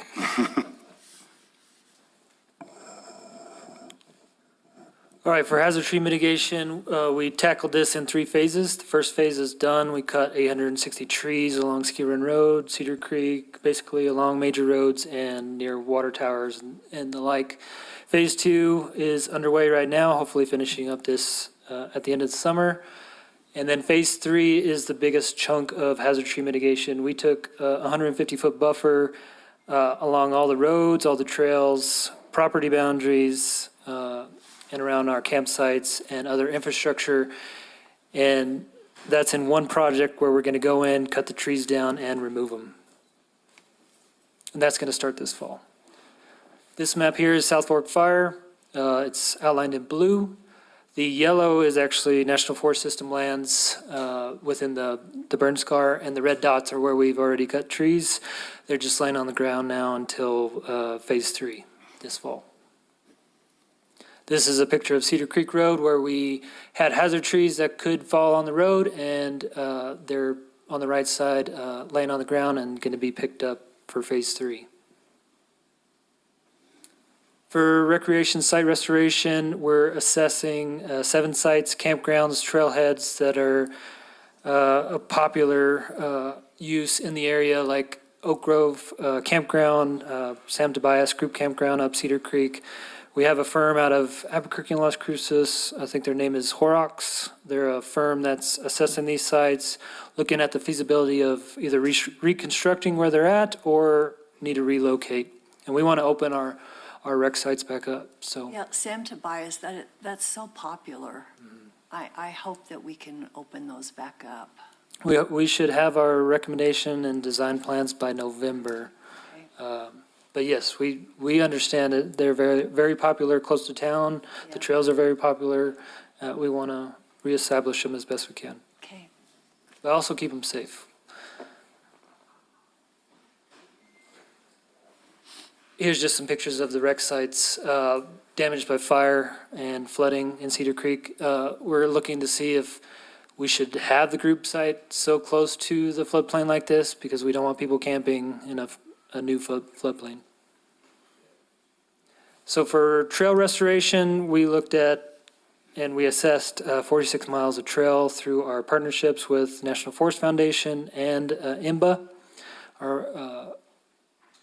We're looking to do some design plans this summer with them. They've already assessed them, so we're designing the new trails, the reconstruction of trails right now with ground truthing, and then we hope to have implementation start by the end of the year. Here's a map of the trails just west of Ruidoso. The South Fork Fire perimeter is in black. The National Forest System lands are in green again, and the trails are highlighted in red. Those are the trails that we assessed and looking at either reconstruction or relocation. This is the Blue 2 fire outlined in pink. Most of these trails are in the wilderness, the White Mountain Wilderness. You can see Bonita Lake there at the top of the map in blue. The Blue 2 fire did some damage to the trails, but it was mostly the Little Bear fire, but we are looking at reconstruction or relocation of some of those closer to Monjo Lookout. Here's some examples of the trails. One in Perk Canyon, the trail went up the bottom of Perk Canyon. And now it's no longer feasible to have a trail there. So we're looking at relocation of some of these trails because of the new post-fire landscape. And then the photo on the right is Cedar Creek trails, where you have damaged infrastructure as well as dead trees along the trail that we need to remove in our Phase 3 hazard tree mitigation. And here you go. Afternoon. So my primary objective is the transportation system. So we have 4 main roads that the public uses. We have other roads that we're going to fix for our projects, but the 4 main roads are Bonito. So we have jurisdiction after the lake all the way to the dead end, to the Argentina. So we'll be resurfacing all that, repairing culverts, and then just drainage, just repairing the drainage on it. So that project should be coming about December time, January. That's when I'll start having bids out there, stuff like that. Another project I'm working with the Lincoln County is Monjo. That's like around 8 miles of road. So we should start starting on that one in September. So I'll get with Jeff, and then we'll get contractors out there. We'll be just the same thing, restoring the road and repairing all the culverts and stuff like that. Those roads are like level 3s, so in essence, they're like, you could drive a Honda Accord 45 miles an hour on it. So we want to get it back to those standards. So we'll be working on those 2 Now, those are state and county maintained We have an agreement with them on both of them, so. to redo them? Yes, so if there are roads, but we have an agreement with them that every year that we redo with them. But, so we're picking up the check and then we're helping each other on that one. And also, I'm looking from my perspective, and, because we've just done an evaluation of Upper Canyon, Perk Canyon, and we know what's coming, disaster, so we'll start talking about that, and that's what I'm looking, what are we doing to mitigate and to proliferate our portion of it, and I get it, go ahead. right. And also, right now, we did some work on Eagle Creek. There were some homes back there and bridges, so we did some inspections to see how they're withstanding the floods. And we dropped a bunch of material, a couple of thousand tons on it, and then we laid it out. But that is just a preliminary part of it, so we could get access. We'll do more work on it in the coming years. But Redosa does the maintenance on 127A, correct? Right. Is They've been- that so, yeah. our responsibility to? Yeah, so they reached out to us as well to help us out to repair the roads, stuff like that. So we want to work with them because you have a bunch of wells out there as well. Right. So that'd be a good partnership as well for us to do it together. And then the last one is Buck Mountain Road. That one is not really access to the people, but there's a lot of towers up there. So it's run by propane trucks, so they need to get up there. So that's another priority project that we're going to get on. Still working on, they're cutting trees up there right now. So then when they're done with that part of the project, I'll go out there and upgrade the road. So all these things are just projects that we're getting done, that access to the people and for firefighters and other projects that we'll be doing. So you can see well, that'd been easier if you saw all the roads. It's like 20 miles of roads that's access to the public that we'd be working on in the next couple of years. And you can see, there's an example of a culvert on 127A that's been clogged up. So we've been pulling out, so we'll be repairing those and pulling out culverts and making them bigger.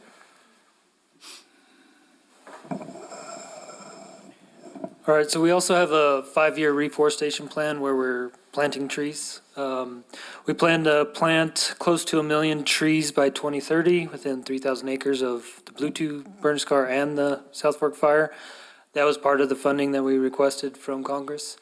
Before we do replanting of trees on the South Fork fire, there's a bunch of dead standing trees out there. That causes not only a hazard for workers out there, but also it could fall on the trees we plant. But whenever they fall on the ground, they accumulate as a hazardous fuel load, which has a higher burn potential, which we could get another fire similar to Blue 2 that would just burn up all the trees that we planted. So we're going to do fuels reduction work first, removing all the dead trees, and then we're going to start some planting. We're using our National Forest Foundation partnership to execute the fuels reduction work as well as the planting operations. The best time to plant trees in our area on a large scale like this is in August through September and October, because that's towards the end of monsoon season when the soils have enough moisture to keep these trees alive. We're also working with the New Mexico Highland University to come out, do some surveys for cones, climb the trees, collect the cones, have seeds for our seed bank. And then what we do with the seeds is we send them off to nurseries to grow out for us. And then we get the seedlings back to plant in the South Fork and Blue Tube burn scars. Here's a map of the Blue Tube fire where we're starting our reforestation work this year, this August, September timeframe. The areas in peach, there's 3 of them. They're on the north side of the Blue Tube burn scar. You could see faintly Bonita Lake there between the 2 sections of the burn scar. So you can see where the planting areas for 2026 are.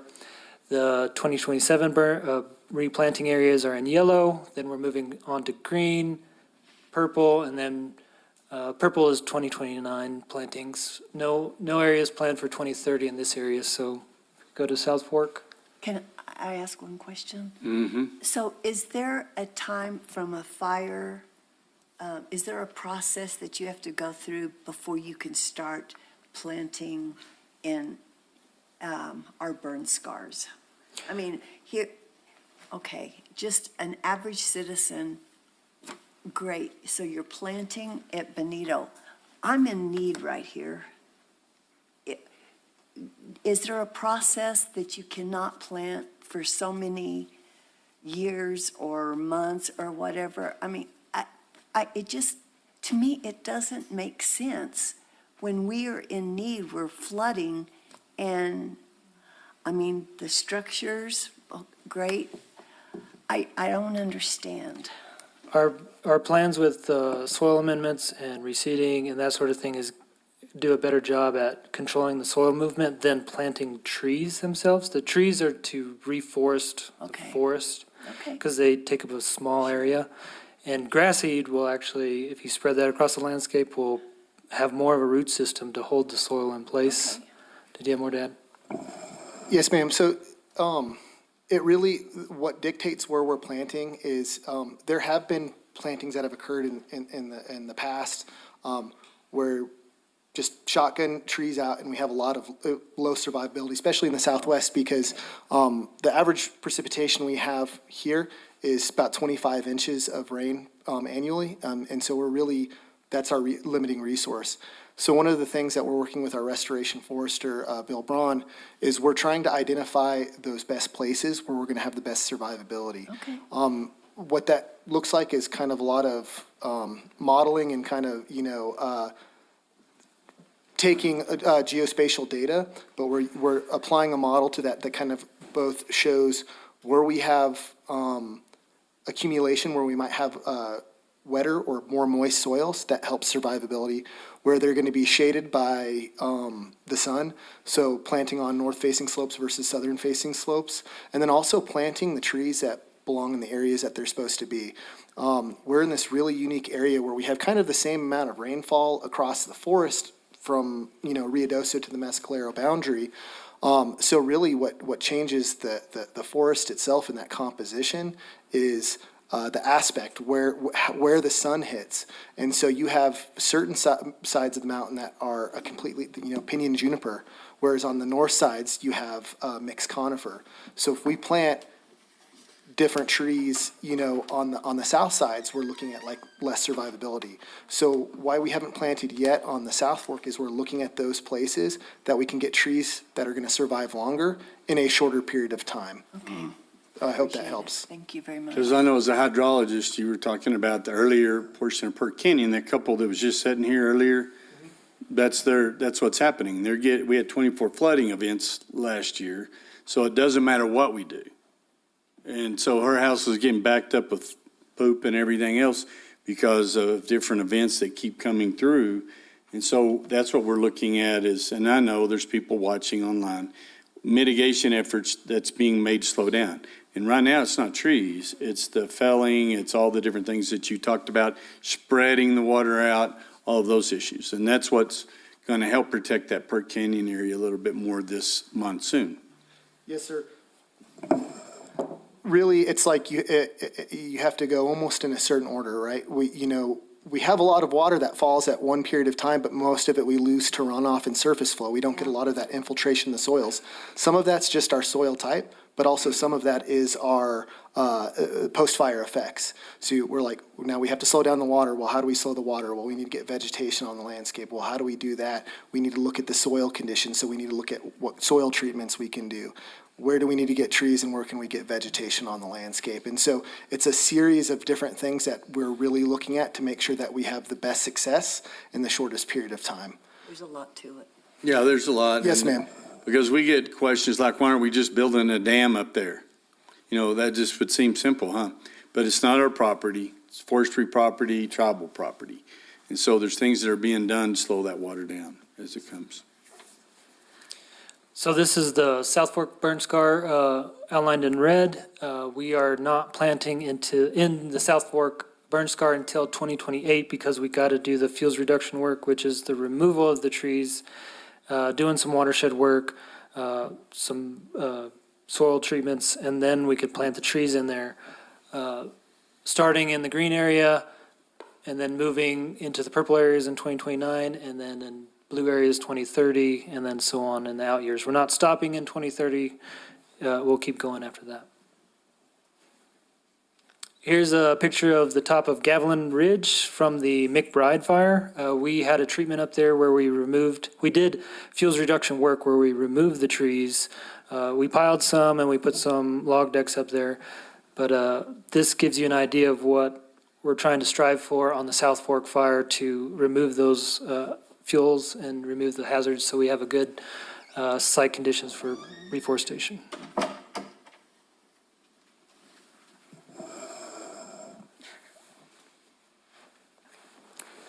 All right, so how is the best way for everyone to stay in touch with us and get this information and kind of stay informed on what all we're doing? So that's what I'm going to talk about today. With that, we're looking at a lot of different communication channels. We have a social media page, so we try to post updates there. They're not as full of information, but there's lots of links within them that take you to where all of our information is held on our website.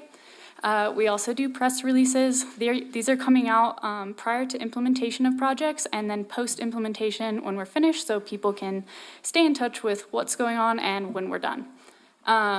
We also have a website recovery page. It's actually right on the home page, so you don't have to go searching for it.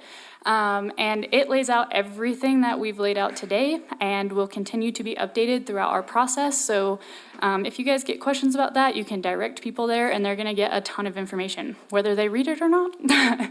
And so what web page is that? So this is our official Lincoln National Forest webpage.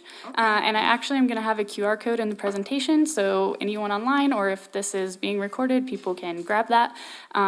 But yeah, if you type in Lincoln National Forest on your computer, it's going to be our official one, the Forest Service version. Thank you. In addition, we always try to put on-site signage whenever we're implementing projects. So if people are out in the field recreating or visiting or anything like that, they're going to see that those projects are going on. So if they're not in tune with our Facebook page or the updates that we send out, there's going to be that on-site signage. That also helps our contractors as well. We also are trying as often as we can to do recovery briefings similar to this one. I'll speak to that in a minute about like who we're doing those with and how often. And lastly, we are currently in the works of trying to do email updates similar to like a newsletter. Thinking about doing those more on a quarterly basis once we kind of have more to report out. But those will be available through our Keep in Touch, which I'll also explain here in a second. As well as a dashboard. So what this is going to look like, I'll show you in a second, but basically it'll be an interactive map that folks can check out. Oops, okay. Okay, so here's our first QR code. This will take you straight to our Lincoln National Forest Facebook page. On here, we try to do pretty consistent updates. Beyond disaster recovery, you're gonna see things about events we're attending, fire restrictions, all sorts of stuff. So it's a really great place to stay in touch if you're just looking for something quick, especially if you're a visitor or a local. In here too, we have tons of links to other, like our website and other things.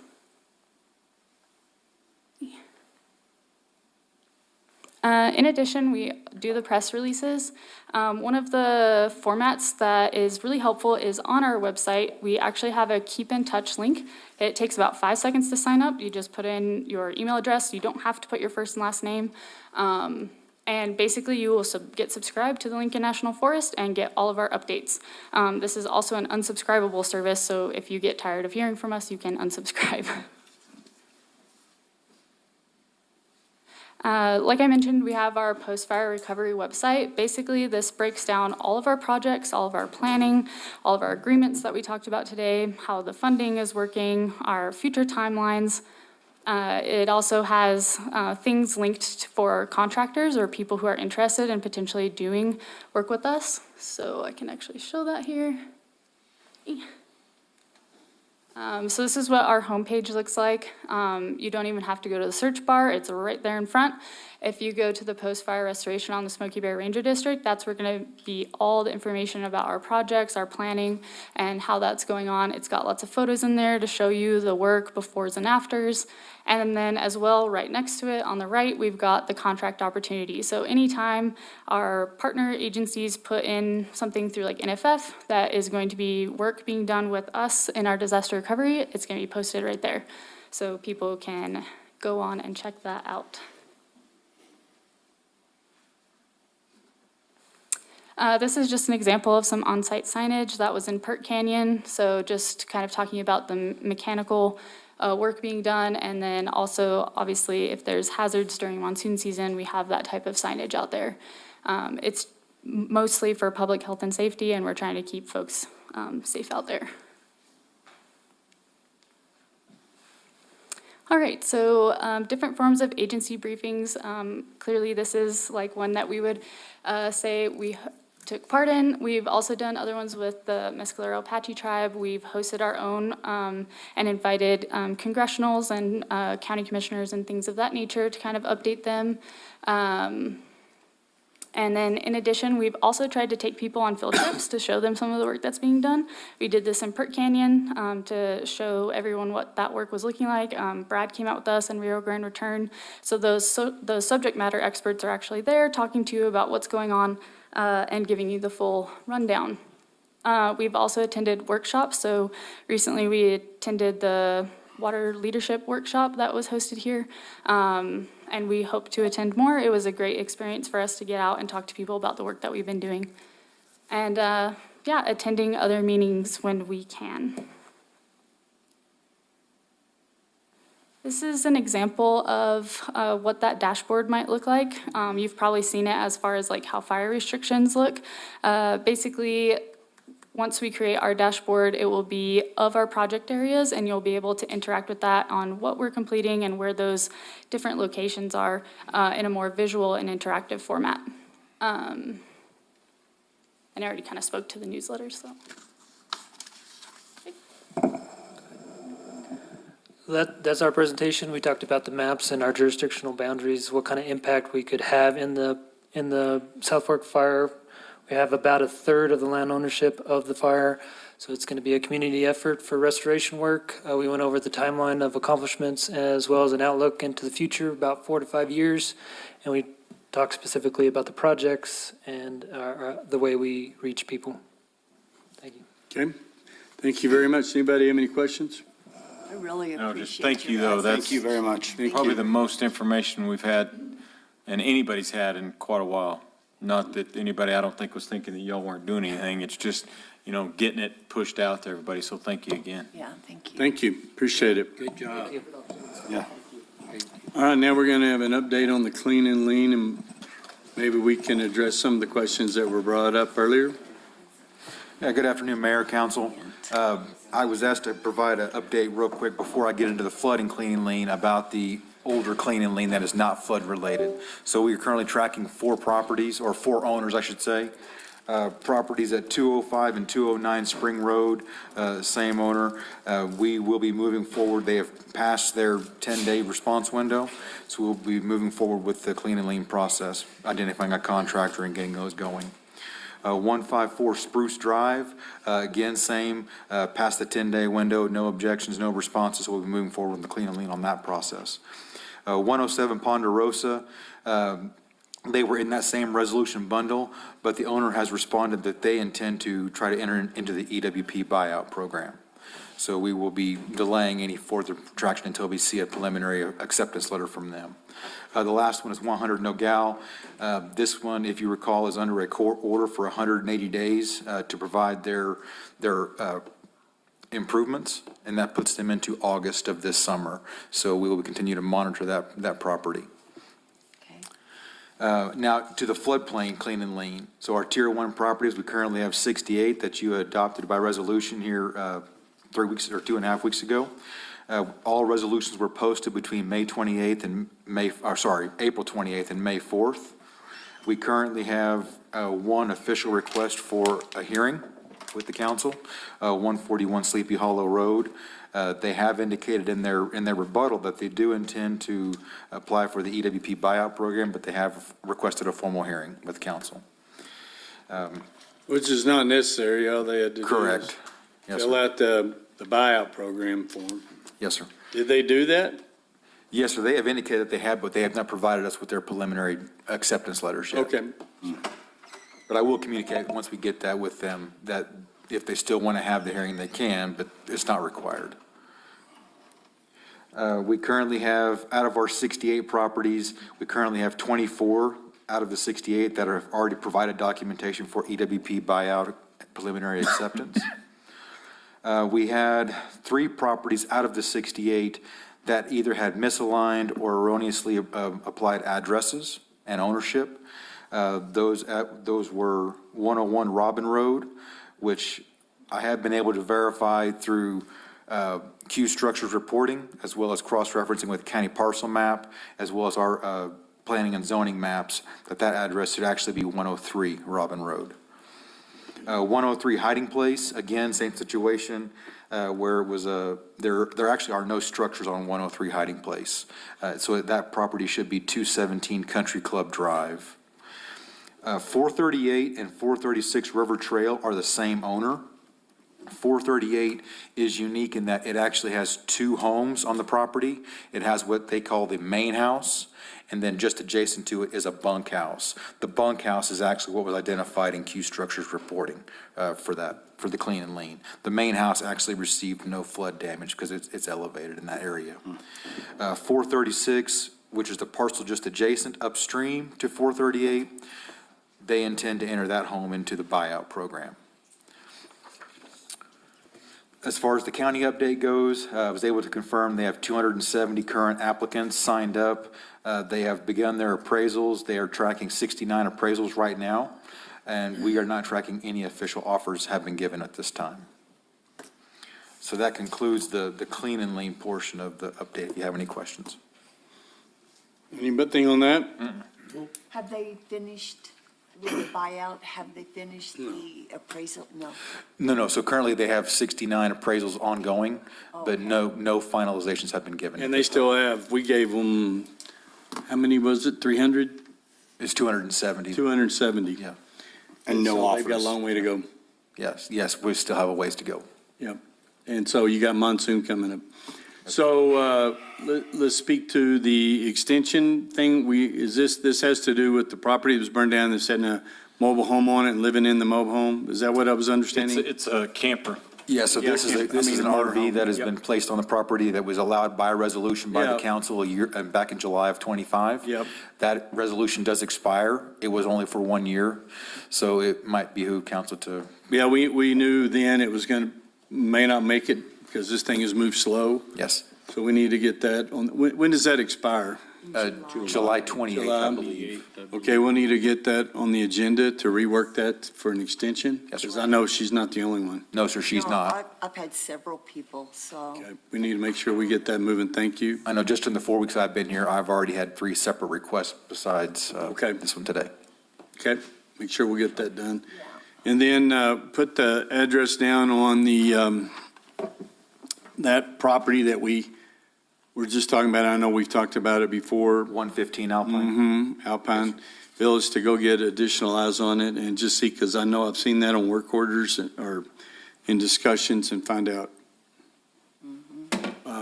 what can be done. But a lot of that is all coming off the mountain, Yes, sir. coming down through there, so here we go. Okay. Anything else? That's it for my clean and lean update. Okay, you want to go ahead and discuss the FEMA Public Assistance Yes. Programs? And I just received a call from the governor's office. I told him I'd be out of here in a little bit, so it may be the HUD housing program that we've been waiting on, so. Okay. So real quick on the PA update project. So for 4886 disaster, we are currently tracking 16 projects. Of those 16, we currently have 10 that have been obligated, and we are still waiting on 6 for approval, and they're moving through what's considered the LPM project, which is the large project notification that goes through the Secretary of DHS. Okay, do we have any idea what that total amount was of money? The total amount, I did not tally that. I You know, apologize. along with Bill, did he leave? Yeah. Yeah. He's out there. We have an article in the paper that we've been working on, so we're going to have multiple articles that talks about money that's been awarded, how the money's spent, the FEMA process, where we're in, where we're out. So it just takes a while to put all those things together, and this is going to be addition to So it. Carrie put together a really great article, which I have here a copy of, that outlines the entire process from start to finish. She did recognize in here, it was a combined for the 4795 and 4886, it was 70. Which is 24 and 25, Yes. 2024. 97 million estimated cost with approximately 73.8 million as the federal share. In the manager's report, in my section after the finance report, I put 2 spreadsheets of PWs that have been obligated and monies we've received for both of the transactions. Okay. So the rest of that money is going to come from the state and from, No, ma'am, it'll come from us. The 25% cost share was not divided by the state like it historically been. that's right. Okay. Of 90 million. Yes, sir.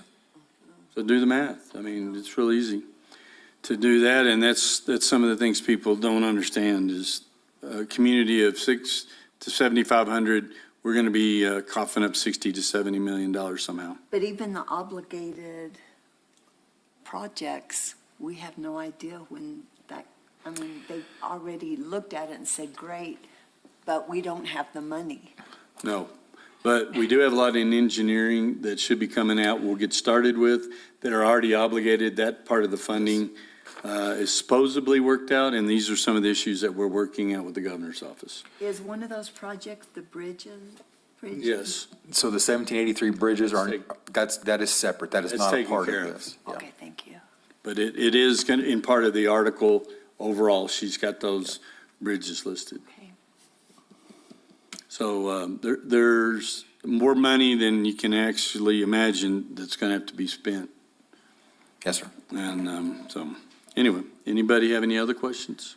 Thanks, Heath. Okay. Appreciate it.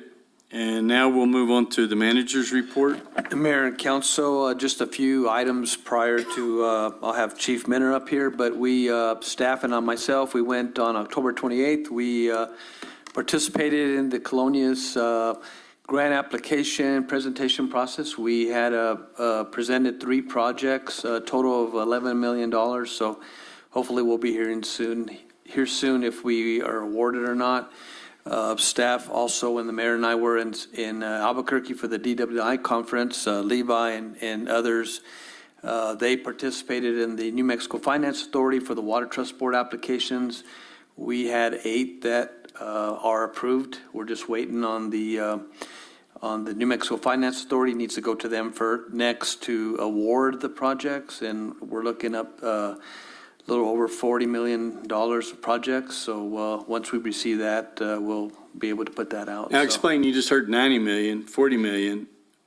Are any of those commingled projects? The mayor and council, these projects are Water Trust Board. We had to submit an application. We have to follow the application, and we have a 2-year timeline on each project. So these are not part of the other projects that's been obligated? Mayor and council, they're not. If it's in an area that had some damage, and we'll go ahead and just use the Water Trust Board to move quickly on them. So that's our plan. I'm going to have Chief Minner, if he wants to come on up, and he's going to provide an update on the Ruidoso Police Department's 80th anniversary. And Deputy Chief also. The Bald Brigade is what they're affectionately. So, 1946, the village was incorporated, and so that would coincide with the police department. Good afternoon. So, the document that you're getting is actually, this was a traveling document, if you will, that I had come into possession of probably about 4 years ago.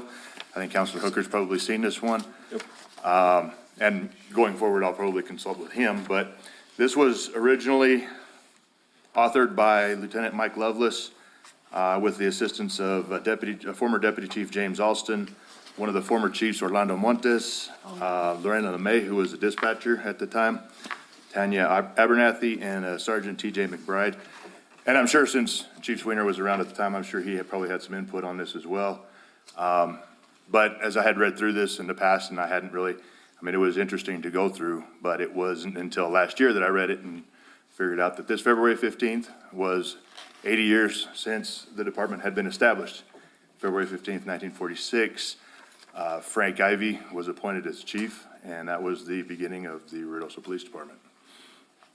So with that, I did give you a copy. My plan with this is to go ahead and I'm going to make another copy because I think I have the only copy that I know of, unless there's an official one floating around someplace. But my plan is to get a copy of this to Stephanie Long for her records, and then also to kind of pick up. So the original memo that was submitted by Chief Sweener covered the time from 1946 to 1994, and then Chief Bourne picked up from 1994 and went up to about 2007. So we've got a little bit of a gap in time, but my plan is at some point to sit down and try and fill in some of that gap since, at least for the time that I've been here. So with that, I did want to put that out there, and then also because there are a few things that cops love besides donuts. Patches and coins. So I did actually this last year, I had a coin made, and I'll get one for Councilor Corey. It was an 80-year commemorative coin for the department. All right. On the back, it shows all of the former chiefs of the department. Thank you, sir. Now, there's fewer chiefs on there than there is the time that we've been around. Thank you. And then I've got two for, one for Corey and one for Councilor Jackson. That's Councilor really Eby also. sharp. But as you know, Chief Sweener had a couple of tenures in there. Yep. Chief Montes had a couple of tenures in there as well, so, but that was to put all the chiefs on there and also commemorate the 80th anniversary of the department. That's Letters for Darren Hooker, possible extra. Well, it's interesting. And they spelled it wrong too. It's supposed you? to be an E instead of an I, but Hooker will do just fine. That's nice. I really Yeah, appreciate that. and then in the 40s and 50s, there was a lot of gambling opening up, and so they shut that down. And Governor Meacham, which is where our street comes from. But then I liked it when Chief Bobo's back was hurt. He went out of town to get his back done, and while he was out of town, they appointed a new chief, Yep, and, Chief Journey. and he made them all wear black cowboy Blue. hats and Blue and shirt. They didn't like it. Yeah, yeah. So It's very interesting. I've seen this a long time ago. It's be fun to reread. Yeah, what a fun little read. That's cool. Yeah, I love this. Thank you. You guys gonna do a party? Celebrate? Yeah, Parade? but they won't invite anybody. Yeah, okay. That's why they always do. It's like, you did what? Okay, and then we have the lieutenant interviews coming up this So we week. did I'll let DC talk about that. So we did the written portion today. Both candidates did extremely well on the written portion. So they will be moving forward with tomorrow's process. Tomorrow's process will be an oral interview with our assessors from Roswell, Alamogordo, and New Mexico State Police. There will be an assessment exercise on a critical incident, and then the meeting with you, Mr. Mayor. Excellent. Cool. A lot of interesting stuff. Thank you very much. Yeah, thank you very much. Thank you, Thank you, Chief and guys. Deputy Chief. final item, I'm going to have Levi come on up because the mayor and I, Levi and Heath, are going to be doing a walkthrough tomorrow on 603, a final walkthrough, and just wanted to have Levi give a. But we still have landscaping, and then we'll do paving. When can we move in? That's the million-dollar question. Mayor, Council, so I'm working with Rymark on getting a schedule from him from Mesa Verde. He's going to come up and pave that project, but I haven't gotten a date, but it should happen within the next couple of weeks. HomeSpot is on site today, walking through the houses in preparation before I walk through tomorrow. There is the one outstanding home that we did have some water issues with that wouldn't meet inspection, so we The haven't. one that it was pooling underneath? Yes, sir. So he did run a new line from the meter to under the home, hoping that will address the issue and is pumping all the water out from under the home. So hopefully we have something figured out there. Landscaping still is needing to happen. And I'll follow up with Zeke on that and exactly when they're going to be out here. It should have been this week, but I haven't seen anybody over there with landscaping. The other outstanding item, the painting on the fence, they'll be here Thursday or Friday, and they'll work through the weekend to finish the painting on the fencing on the sides and on the around the insides of the fence of each of the homes. And then the pilasters in the front will happen after the paving. So that's where we're at. We're pretty close, but not quite. And all the appliances and everything are in? Yes, sir. Excellent.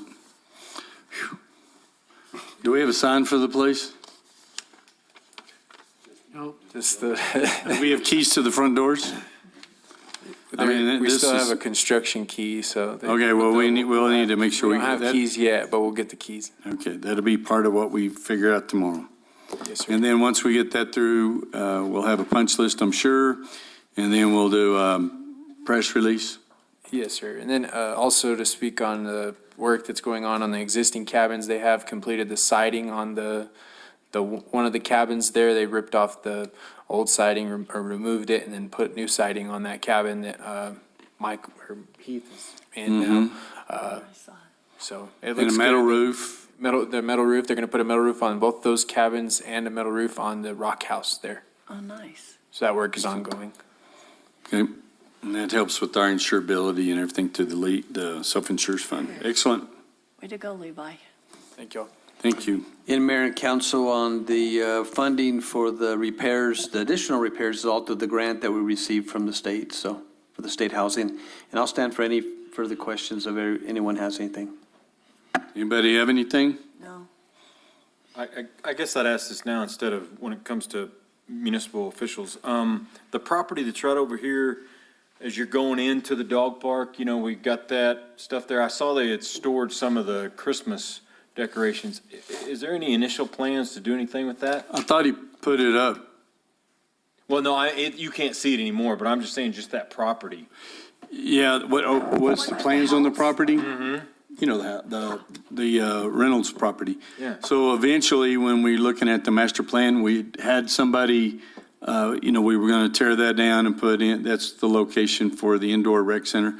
But since then, because it's taking so long, the fires, floods, all that, we've had someone look at that and give us Yes, an and assessment. Mayor and Council, we have already have a proposal. We've sent it in. It's through a grant, and we're going to get that house remodeled, so. And go ahead and get it done, because And use it's, it as one of our rentals, additional rental. because the initial estimates back on the indoor rec center was in the, 50 to 60 million, and so, or more. And so that's going to take a public initiative, so we thought we'd go and get that one done, because we can get a grant for that. Yep. Good job. And then they ought to find something to do with their Christmas decorations. Okay, anything else? Nada? Okay, thank you very much. Next, we'll move on to reports from municipal officials. Mayor Pro Tem, do you have anything? Yes, sir. Thank you very much. Quite a few events going on. The best one was the airplane landing on the Cinco de Mayo. And that was really nice to know that we're going to be able to fly to Denver June, right? When they June start? 25th. 25th or something like that. So I was excited about that. And then also just the beginning of springtime. But I do want to make a clarification that Mr. Green mentioned that I was president of the United Steelworkers of America. I never made it to president, but I was a volunteer organizer for that union back then in the early 90s. My best friends were elected those positions.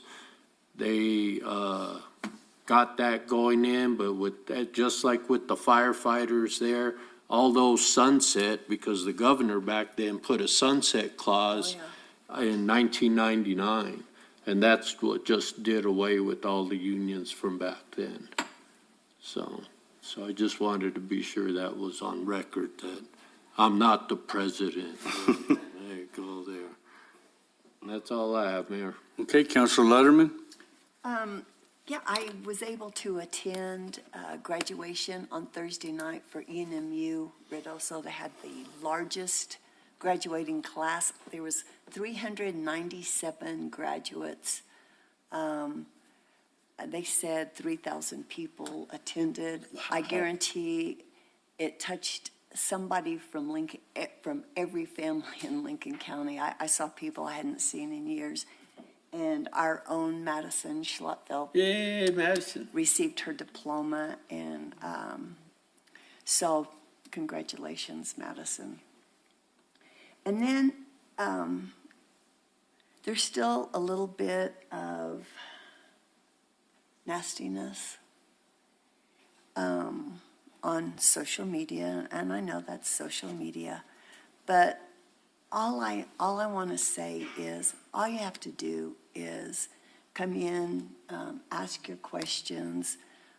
Don't depend on lies and untruths,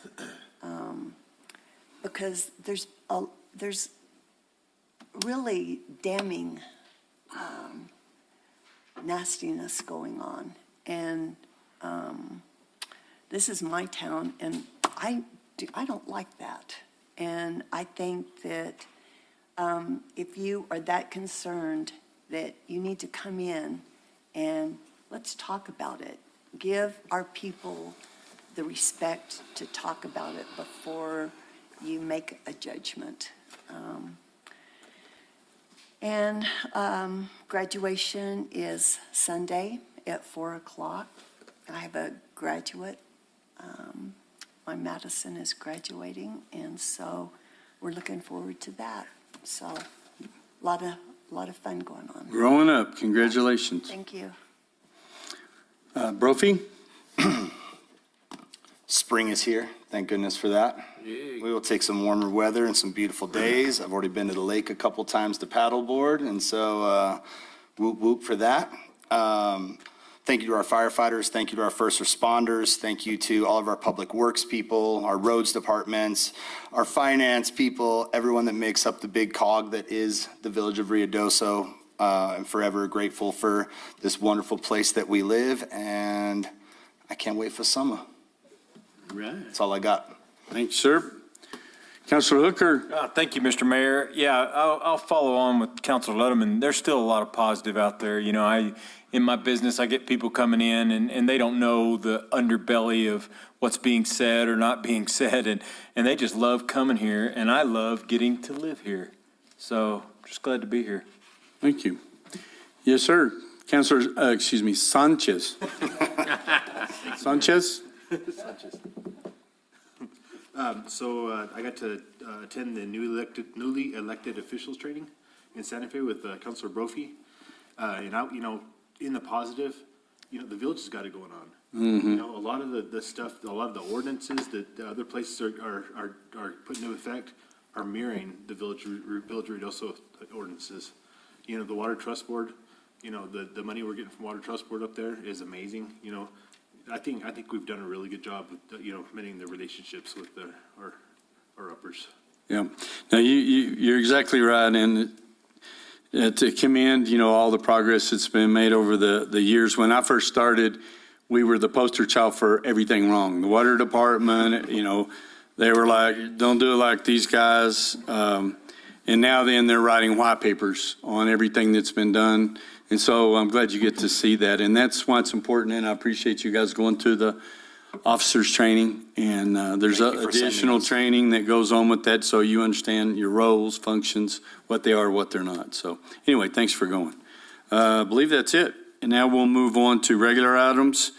Discussion and possible action on adoption of Resolution 2026-101, a resolution adopting the fiscal year 2027, July 1st, 2026-June 30th, 2027, budget for all funds to the local government division of the New Mexico Department of Finance and Administration, DFA. And it's good to see Judy. And we're so tickled with our no audit findings and our unmodified opinion. So thank you very much. Good Are afternoon. you getting ready to run the show, Madison? Is this like teaching your kid to drive? It is, isn't it? Yeah. Okay, go, Madison. Good afternoon, Mayor and Council. Before we have the presentation that we're going to go over, and we also have it up on the screen for everyone else to view. Before we start, we would like to mention that at the back of the presentation, we have all of the budget schedules. If anyone would like to go over them, then we're more than happy to.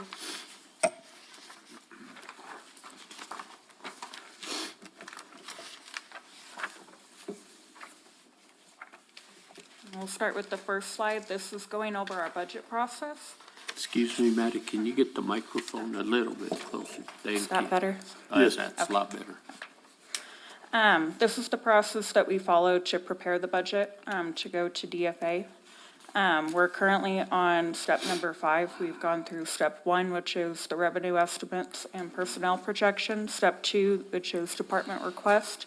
Step 3 are budget cuts to balance, and then step 4, the council review. And now we're currently going over the final projected budget with all of the council's recommendations included. Then we have the calculation to balance the budget. Our recurring revenues equal our recurring expenses. Our cash reserve is going to be our non-recurring expenses. And this is just a starting point for our budget. We, of course, submit our initial budget to DFA, and then throughout the year, we'll have budget adjustments. Okay. Moving on to our budget concepts, recurring versus non-recurring. The recurring revenues pay for recurring or routine expenditures, such as your personnel and operating expenses. Your non-recurring is going to be your capital outlay or one-time expenses, which are paid out of cash balance. Your balanced budget equation is going to be revenues plus transfers in equal expenditures and transfers out. The budget is a dynamic document. Once again, it is adjusted throughout the fiscal year. And then we'll move on to the revenues. So the big issue is how much revenue are we going to project? So if you look at our GRT through the end of March, we're performing at almost 19% over the prior year.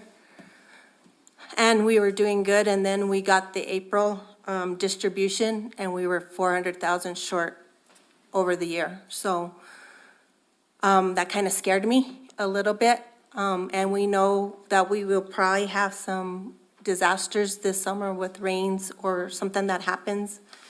And we've been told that we may or may not get funded. Right. So with that being said, I didn't want to project revenues based on that level because we just really don't know what's going to happen. And if we're not funded by the federal government, we'll have to fund ourselves. So what I did is that when I did projections looking at 26 and then looking at 27, 27 was going to perform almost 2% over 26. So then we're talking about 20% over 25. I didn't feel comfortable doing that, so I only projected 92.6 of that percentage.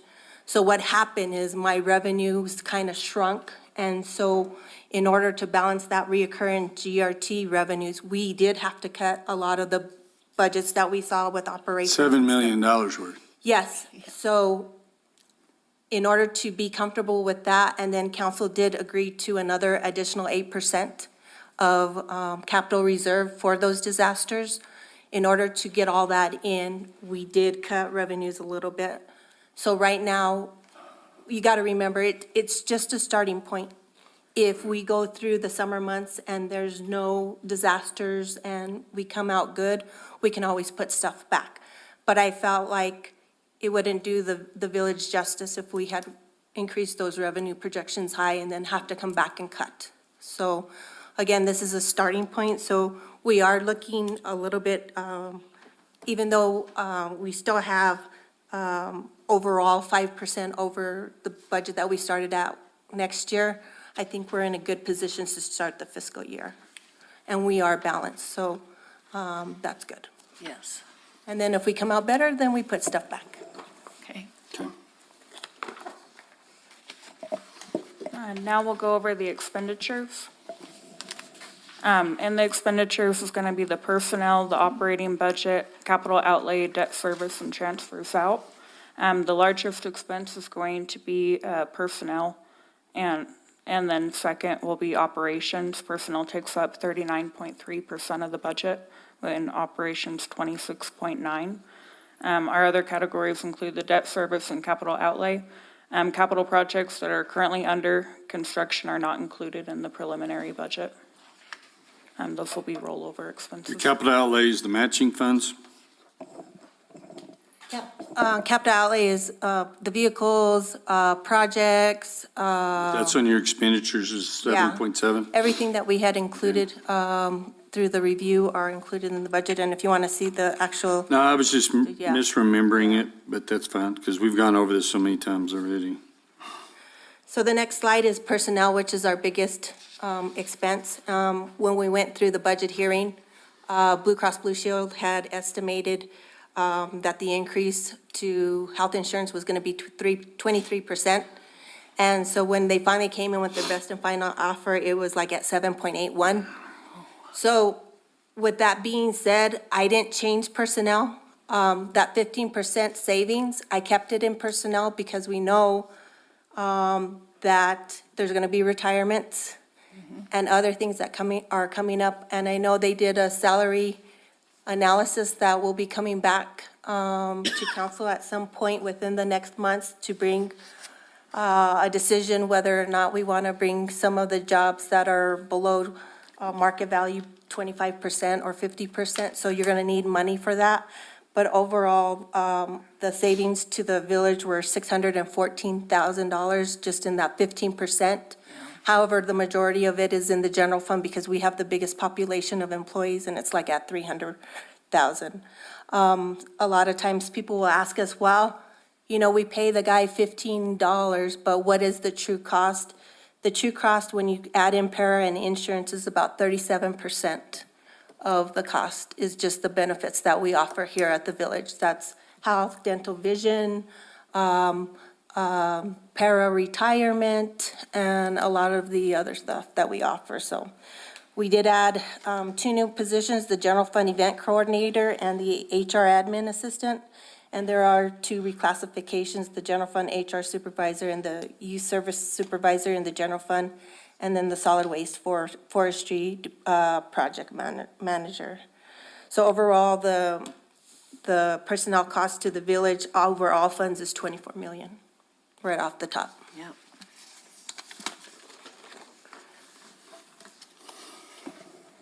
Our next slide is going to be the capital outlay. We did cut back on capital outlay in order to balance and have the cash reserve for the additional 8% towards disaster funds. If the end of year cash balance is greater, there's a chance that we can add back in some of the equipment requests.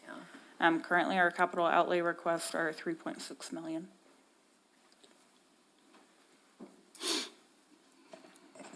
The next slide is just a snapshot of debt service. Debt service is the amount that we pay to principal and interest of all our loans, GO bonds, revenue bonds. And currently, at the end of 2026, we'll have 24 million outstanding based on the funds. We'll be paying 3.1 million in principals and interest, and they're the maturities. The one I want to bring you in, and we're going to have to pay close attention to, is SGRT. SGRT is only going to be eligible until fiscal year 2031. If you want to keep SGRT, in place. After that, you'll have to take it to the voters to see if they want to increase that tax. We are only two municipalities within New Mexico that have that 1% GRT. And this is why our GRT is at 1% more than Ruidoso Downs. It's a special gross receipts tax that we use on water projects because our water, everything, from the supply, distribution, all that hadn't been taken care of. And so that's where we're getting some of the money to repair like we've done all over town, different places. Did we vote on that? Yeah, in I the mean, beginning. The village The voted, village yeah, voted on okay. that. Yeah. Okay. So it'll sunset in 2030? 31, 31. it's the second one that's on the scope, so at some point before then, we'll have to get together. Brophy, Sanchez, that'll be your problem. We just want to make sure that everybody's on the same page so that it is. And so we'll have to, I'm sure you could probably do it earlier and then pledge it against a debt and take it farther out. Because that is a great service to the village. That has saved our bacon a lot of time. Yeah. And that's what we are using on the matches, on all the water trust board. And now we'll be able to use it on the colonias. Mm-hmm. So it's a very important tax to us. Yeah. Okay.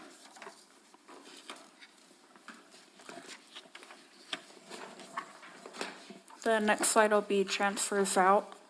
This includes our enterprise funds for SDRT, lodger's tax, RJU, wastewater treatment plant, and solid waste. We do have 2 subsidies that go to the airport and then to the radio station. These include all of this is the admin fees, correct? So the way to think about it on admin fees is that the enterprise are supposed to be thought of like a business. So if they were a business, they would have had to have a finance department, they would have had to have a HR department, they would have had to have a procurement. So instead of them having those departments within the fund, they pay the general fund a fee for those services. And they pay it based on revenues, and they pay 10%. Lodger's tax also pays an admin fee, but it's only 5%. And Judy, just to be clear, that way it's on record, people talk about commingling enterprise funds with general funds. This is a way it's not commingling, like you said, it's the administration of the finances for these funds. Yes, and Councilor Sanchez and Mayor Crawford, the way they speak to each other in a different way is through a transfer out. It's not through an expense account. You can literally see on the financial statements that the enterprise fund pays it into the general fund through a whole different type of an account. So there's actually no commingling. They literally send the money over there, and we do it on a quarterly basis. And it's only based on actual revenues. So if we budget high and the revenues don't come out low, then they don't pay the full amount. They pay on whatever actually they make in revenues. So your water bill is your enterprise fund, so which funds are those? Water? Sewer? Water and sewer are in the RJU, Utility Enterprise Fund. We have the Ruidoso wastewater treatment plant. We have solid waste. Airport was running at an enterprise fund, but since the last couple of years, they've needed a little bit of help, so they have a subsidy. The radio station is also an enterprise fund, but they do receive a subsidy also. And we have our Affordable Housing Trust Fund, and then we have an Affordable Housing Rental Fund. The trust fund builds the properties, the rental rents them, and then the rental pays the trust fund back to replenish, so that eventually we will be able to replace all the properties that we have built. Right. And the way we come up with the pricing on the funding of that is we do assessment, what is it, we're supposed to between 3 and 5 years on what the actual cost of water, trash, and all of those things cost us, and that's where we come up with that on our water bill. One of the main distinctions between us and like Ruidoso Downs is their wastewater treatment plant funding is on their property tax. Ours is on our user fee. Yes. And we just went through, a couple years ago, everybody knows that we went through the rate analysis, and every July we will be having a rate increase. The rate increases this July, I believe, are I had it written down, 30% for solid waste, 5% for treatment plant, and I believe 5 for sewer, and it's either 5 or 8 for water. So our rates will be going up the next 5 years. That'll be on the August bill for Right, the July August use. bill.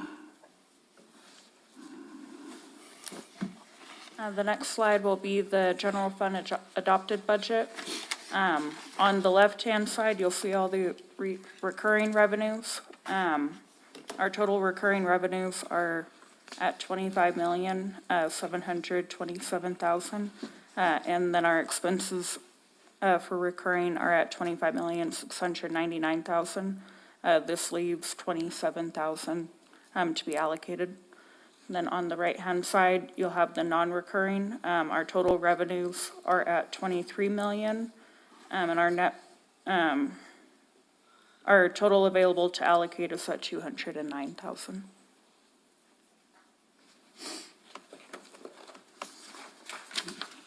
So the next slide is just a budget snapshot. It just takes some of the major funds that we talk about, and it takes the revenues, and it looks at the expenses, and then if the ending source or use of cash is negative, that means we're using some of our cash balance to balance the budget, which is okay, as long as we use that negative cash to pay for one-time things, because you can only spend cash one time, so you can only buy a truck. You can't use it on personnel because you know you're gonna have that person every day and every year, so you can't use reoccurring. That's why cash is spent one time, and that's why we call it non-recurring. So in a nutshell, right now, we're balanced. Everything that you requested from solid waste, the HR person, everything that you made changes to on the budget review are currently in the budget. So we are just looking for approval of our resolution to take it forward to DFA. Our initial budget or interim budget is due June 1st. However, we do one budget because there's no sense us coming back in a month and trying to do this whole thing again.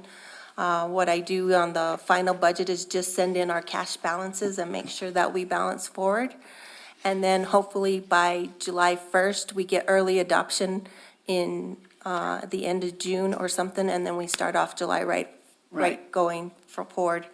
The middle of June, we will look at the ending fiscal year 26 capital projects, rollovers, and everything, and then we'll come back to you sometime in the first quarter with the rollovers, and that's usually our biggest budget adjustment that you'll see. Judy, just a quick question. Also included was on the street department for materials that was Everything that that was they made asked, whole also. council asked for is actually in the budget. The roads and. And then if you'd like to look, the actual street budget is on the budget worksheet, which is the last page, and it's on page 74 of the report that's called budget worksheet. That'll be in the emailed Oh, okay. document, On the what? in the emailed document. Okay.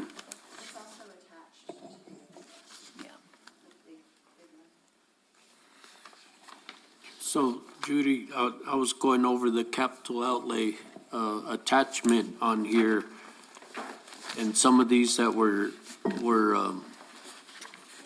I'll just pull it out, the e-bikes that were budgeted, but I thought I read that was purchased current year. We just ordered them like last week. So were they requesting another one, or I don't? So what happens is a lot of times, I don't know what the capital outlay is, requests are gonna come when we start in April.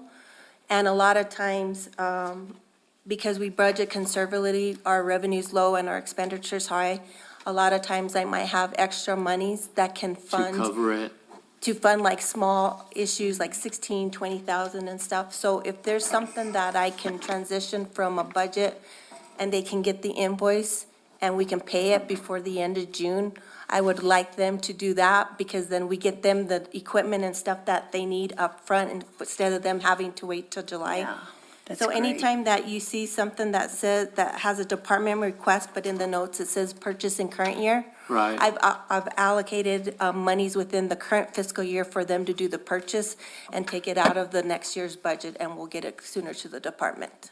Right, so, Okay. Yeah, so, And that- so some of the items that we've ordered in the current budget or started the process of is the village clerk's software system.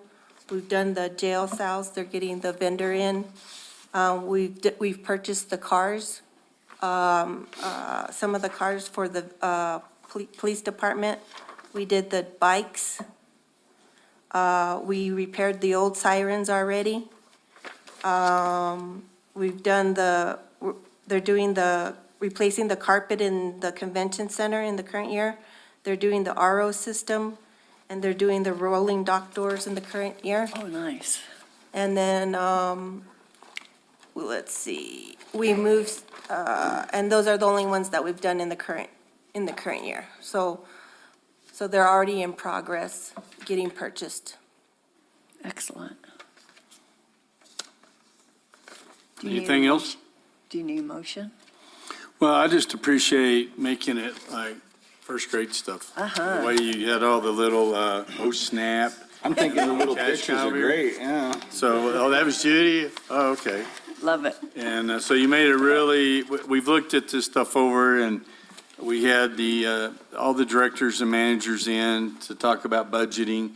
Then we broke that down and worked with the council a couple of days, and then we had the internal finance committee look at it and everybody. So it's a long process, and we know it's a starting document.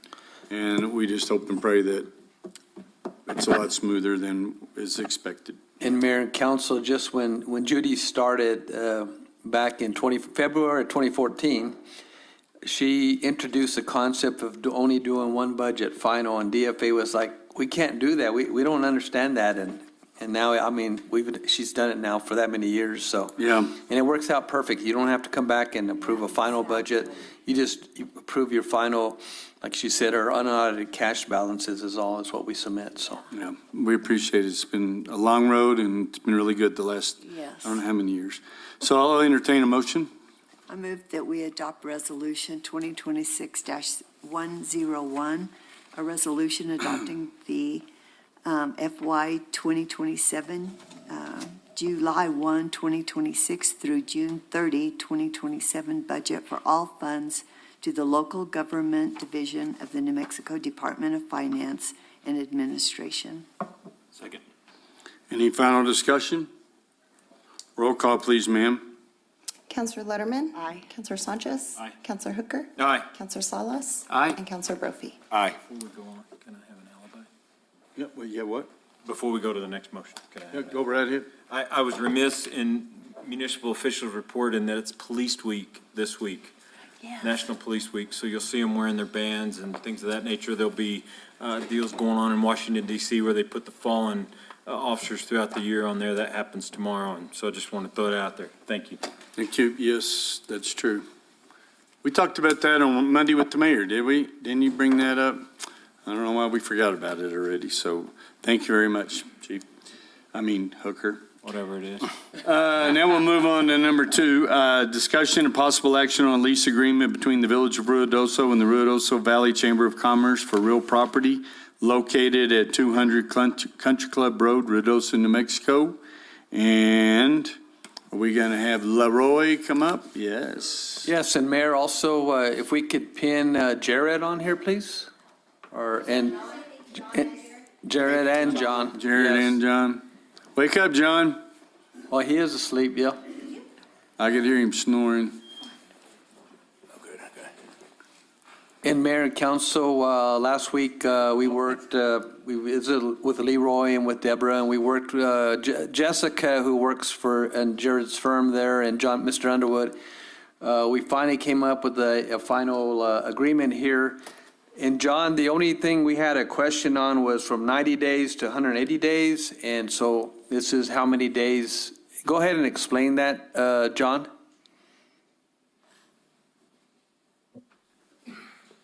Hey, I just figured out how to turn on my microphone. Hi there, y'all. Hi there. So, on paragraph, what is it? E?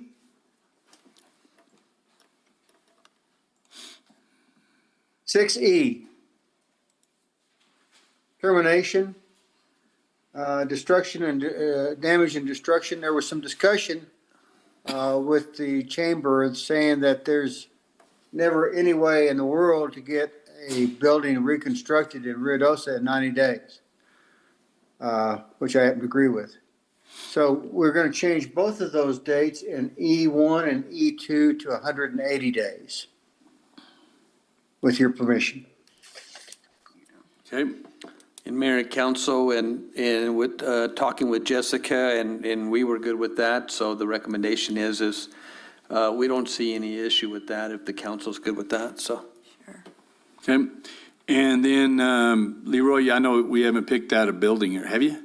No, this is kind of a chicken or egg situation. We didn't want to sign any contracts unless we knew we had a place to build. So we wish we had gone farther down the line, but we've done as much research as we can. We're looking at various options right now. Okay. Does anybody else have any questions? Okay, I'd entertain a motion. Make a motion that we take action on a lease agreement between the Village of Ruidoso and the Ruidoso Valley Chamber of Commerce for real property located at 200 Country Club Drive, Ruidoso, New Mexico. Second, Any final discussion? yes, if we can, once you get the building, get it with Ron or whatever, and I'd like to get a plat, a map of where it would sit on the property. And Mayor Crawford, Mayor Pro Tem Salas, the plan was to have them get a survey of it. We won't have to do any type of plat according to our attorneys, just do a survey. And then our next plan, whenever they have that in place, then we would amend the agreement whenever we get to the financial part of it, so. Okay. That'll definitely be our first step, is a survey, because we know the farmer's market and there are other considerations with that parking lot and everything. So And that's where I was getting at, some of the activities that go on there and stuff. And Right. Want to take too much, and then parking too, because you're going to need more parking too. And that's what possibly, I yeah. was looking at at least another 10 more spots for, especially located in,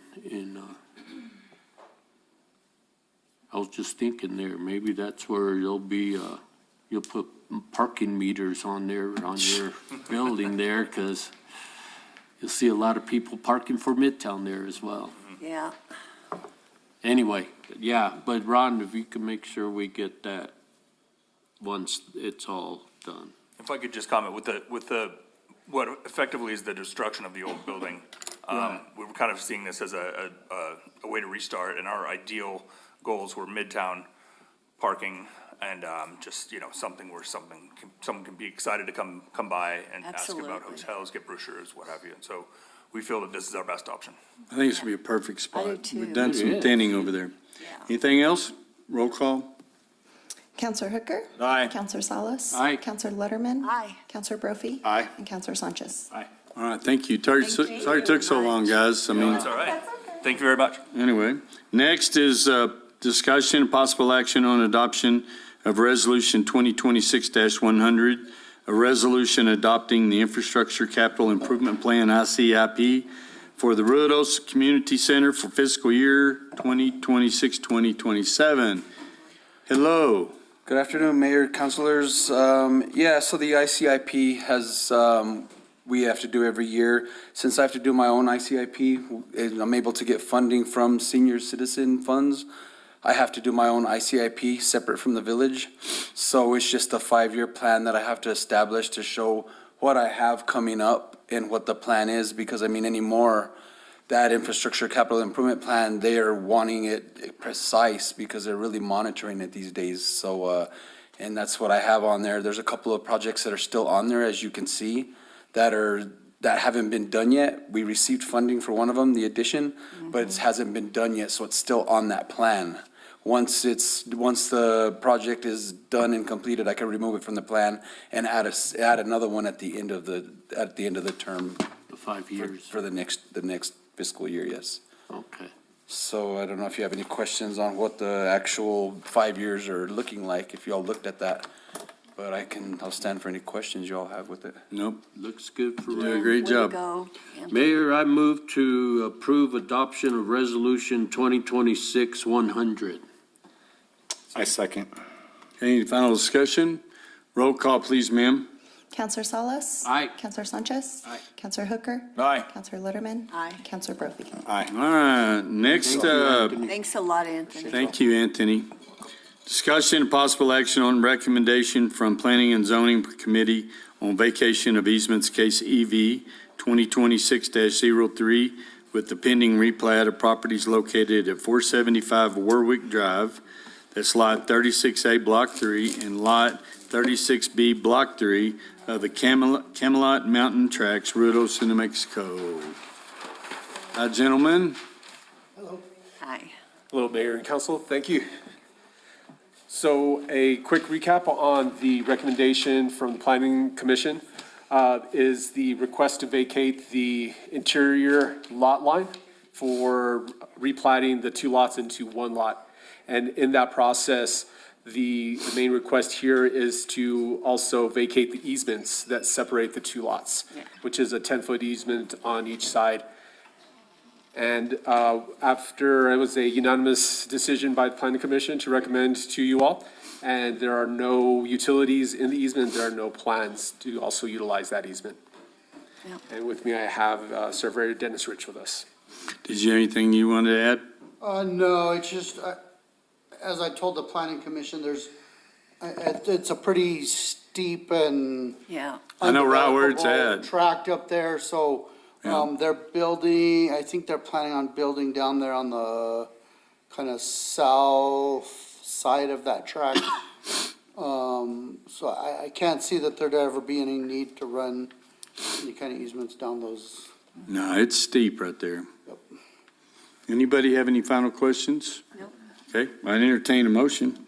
I move that we approve the recommendation from Planning and Zoning Committee on vacation of easements, case EV 2026-03, with the pending replat of properties located at 475 Warwick Drive, Lot 36A, Block 3, and Lot 36B, Block 3 of the Camelot Mountain Tracks, Ruidoso, New Mexico. I'll second. Okay, any discussion? Roll call, please, ma'am. Counselor Letterman. Aye. Counselor Brophy. Aye. Counselor Salas. Aye. Counselor Hooker. Aye. And Counselor Sanchez. Aye. Okay, thank Thanks you. for waiting. You want to go ahead and get it signed? So we're still requiring the signatures from the department heads for that. Okay. And I'll get this to your office. Okay, we'll get it out there as soon as we can. Okay, can I get a motion to move into closed session, please? Mr. Mayor, I make a motion to move into closed session for the discussion of limited personnel matters citing 1015-1H2 NMSA 1978. Also, discussion subject to the attorney-client privilege pertaining to threatened or pending litigation in which the Village of Ruidoso is or may become a participant, citing 1015-1H7 NMSA 1978, the Cree Meadows protested application.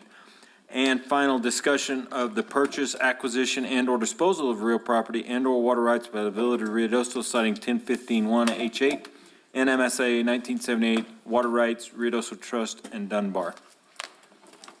Second. Any discussion? Roll call, please, ma'am. Counselor Hooker. Aye. Counselor Salas. Aye. Counselor Letterman. Aye. Counselor Brophy. Aye. And Counselor Sanchez. All right, we're going to move into closed session. We might see you there, or we might not.